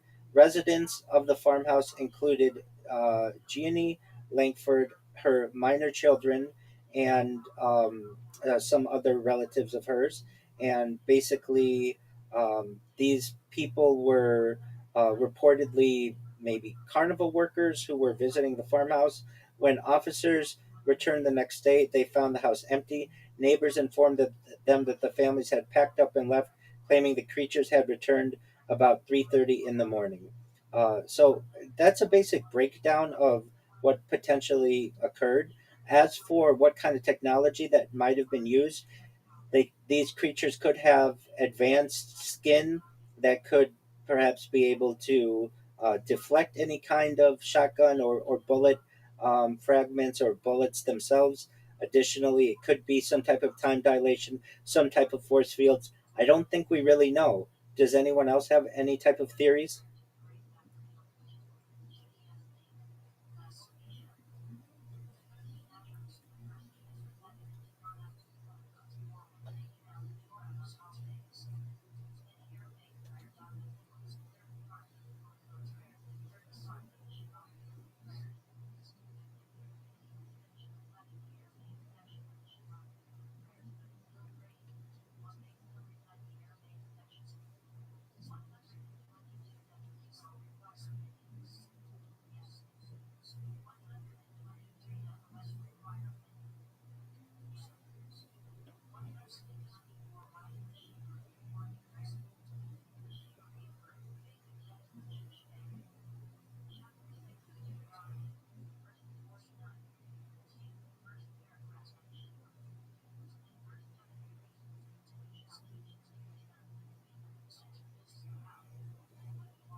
Most certainly. We have two more cases to review. Linda Napolitano. This happened in November of 1989 in Manhattan, New York.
Yes.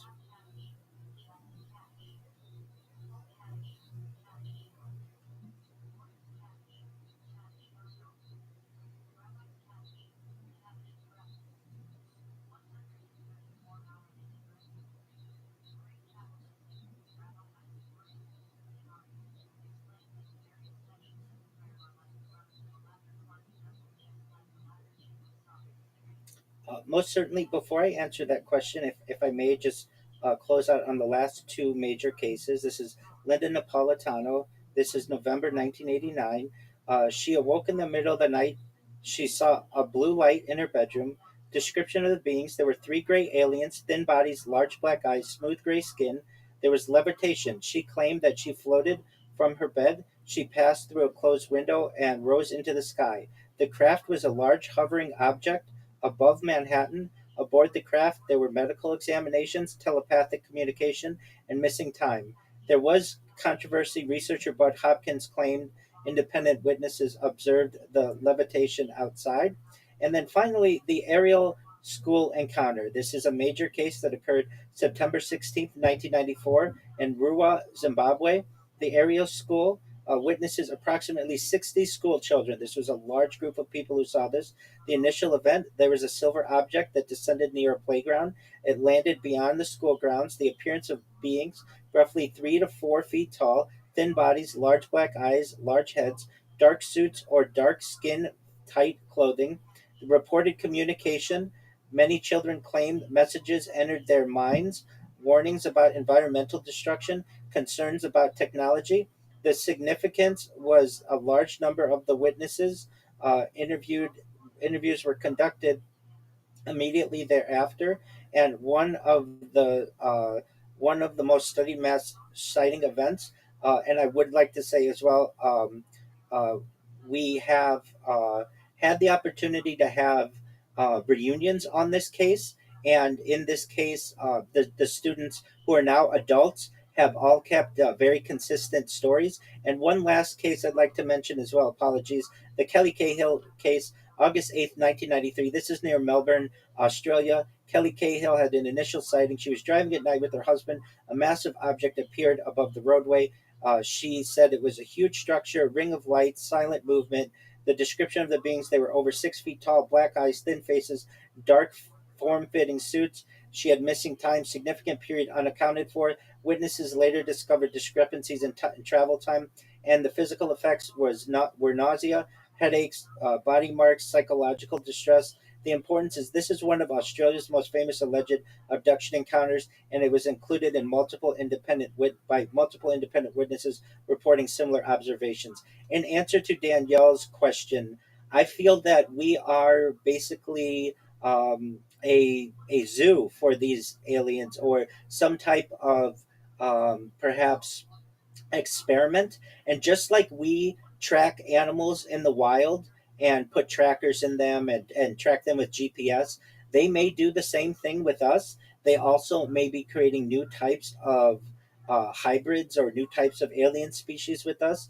I don't have all the answers, certainly, but I think that in the same way we're interested in biology and the science of other creatures, they do the same with us. And we just have to realize that we perhaps may not be the highest level of intelligent life in the galaxy or in the universe, certainly, and that there may be higher intelligent beings that find us to be of interest, just like we find other species to be of interest. But I'd love to put that question to the other members of the panel here because it is fascinating.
Oh, most certainly. The entire idea that we've had the human genome mapped for now a little more than 30 years or so and been able to connect every single person on Earth is absolutely fascinating because really we might be able to trace that back to common ancestors of other species as well and create a giant map of our evolution down to the individual.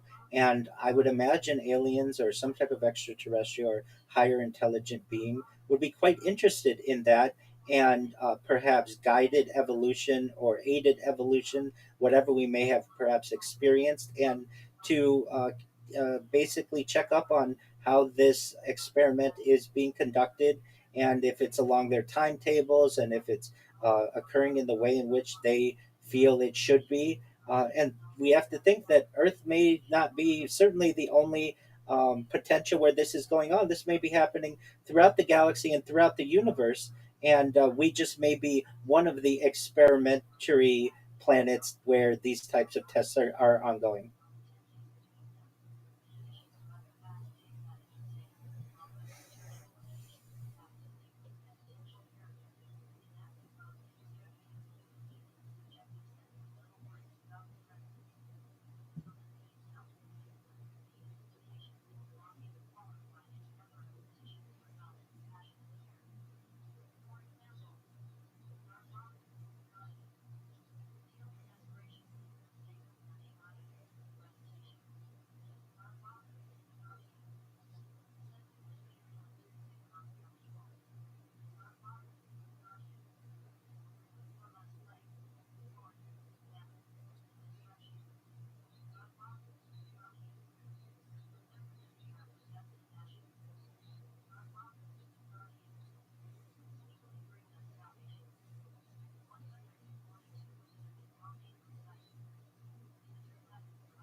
I think I think we're go ahead, Sue. No, no, you go ahead. You're welcome.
I agree with what Sue has said.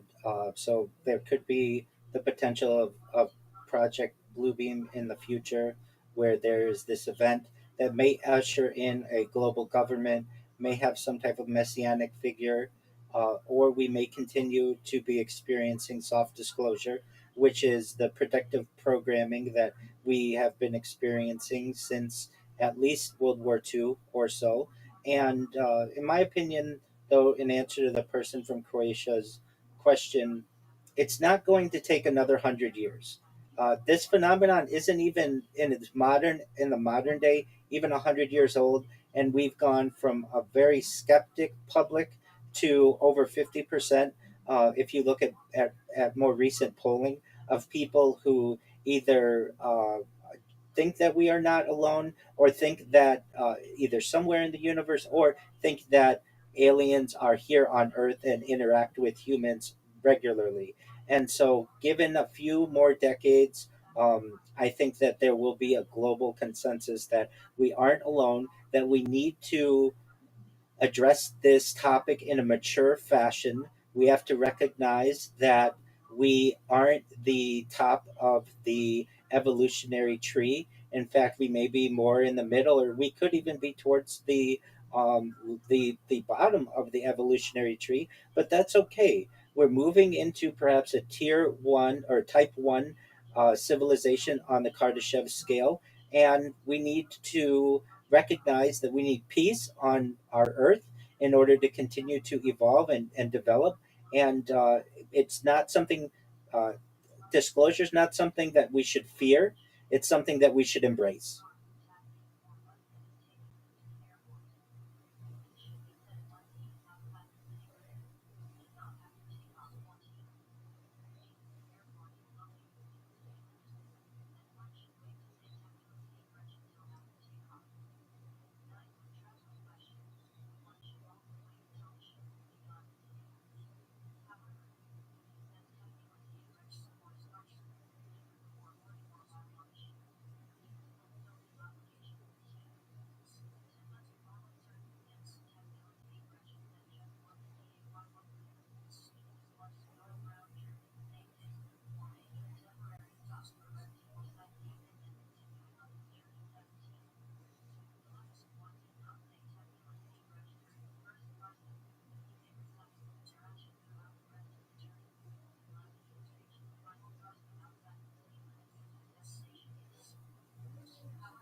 Absolutely.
I have not, but I have heard many similar things.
Oh, most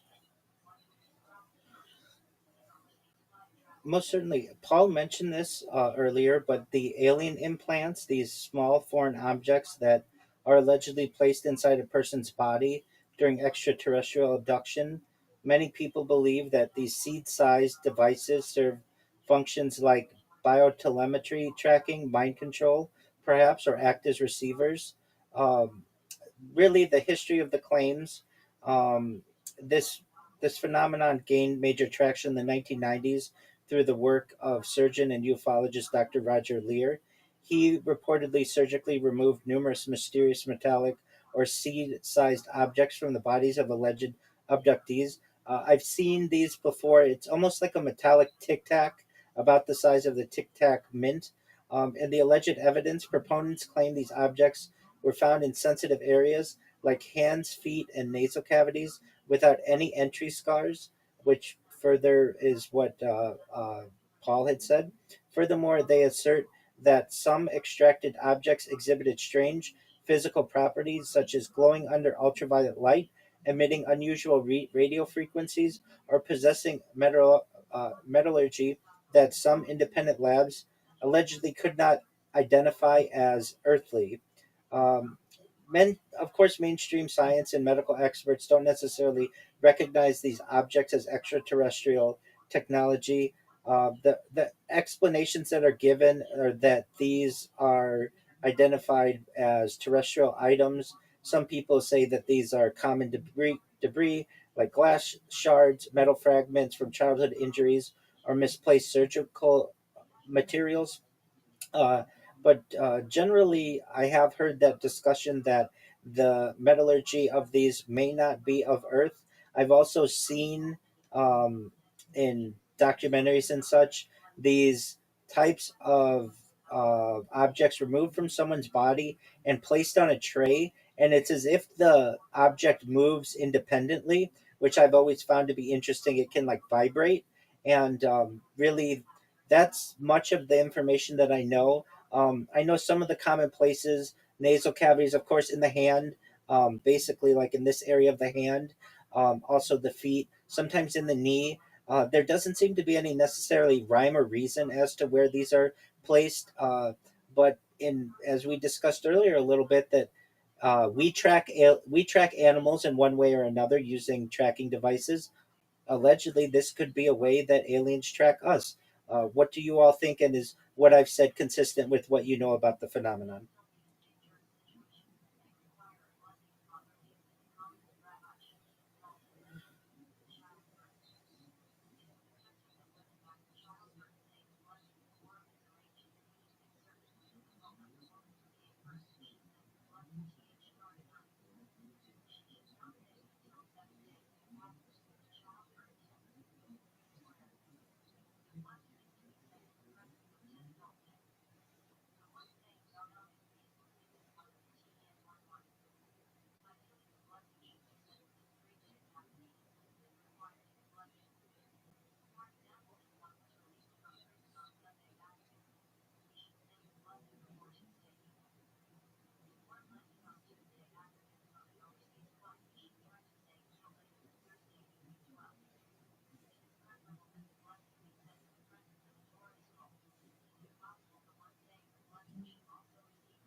Most certainly, thank you for the opportunity, and thank you for the opportunity to speak with you all. I find you to be very intelligent, very kind individuals. If you want to find everything that I am doing, go to linktree.com/Rabbi Rothschild. I dare you to do so. I have more social media than any person you will ever meet. Moreover, type Rabbi Rothschild into YouTube and Filter by Live. I could not emphasize that enough. Filtered by Live, 24 hours a day, 7 days a week, 365 days a year. You will find me streaming like a real life Truman Show. Right now, I'm on over 25 YouTube streams. Check it out, Rabbi Rothschild into YouTube, Filtered by Live. And moreover, if anybody wants to connect with me and talk on any of these topics, or if you would like any type of pastoral support, if you are having issues with your career or with a relationship, or you just need someone to talk to 24 hours a day, so long as I'm awake, and sometimes people wake me up, and that's absolutely fine as well. You can connect with me in Discord, in my Discord, discord.me/rabbi. I'm here to help everyone who would like to be helped, to anyone who needs support. You do not have to be Jewish. You do not certainly have to be an Orthodox Jew. I help people from all backgrounds, all races, all creeds, anywhere in the world. I'm here to do my best to promote peace, positivity, and love.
Thank you.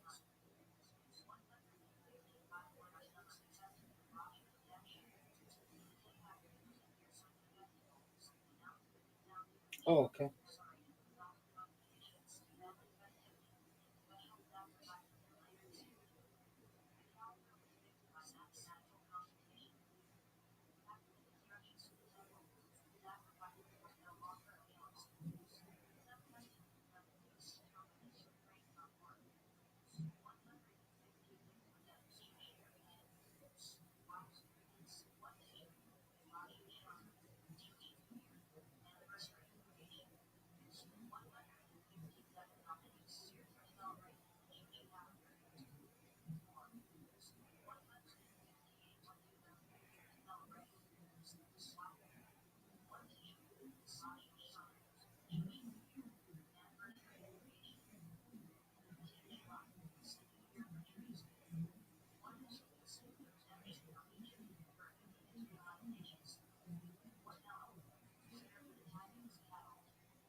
All right. You happy? Yeah, well.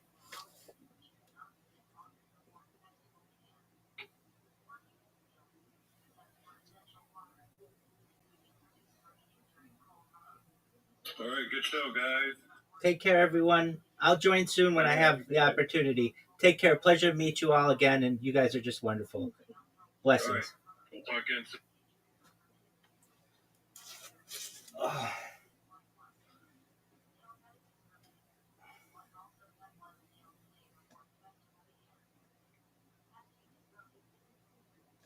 Are you happy with how that one went? Yeah, it was good. Really, yeah, it was really good. It was supposed to be an hour and a half, and it went 2+ hours. And it was all really interesting. That was great.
Was that good?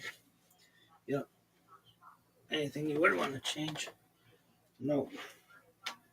Was it perfect? Perfectly imperfect. I'm sure I fucked something up, but that was good.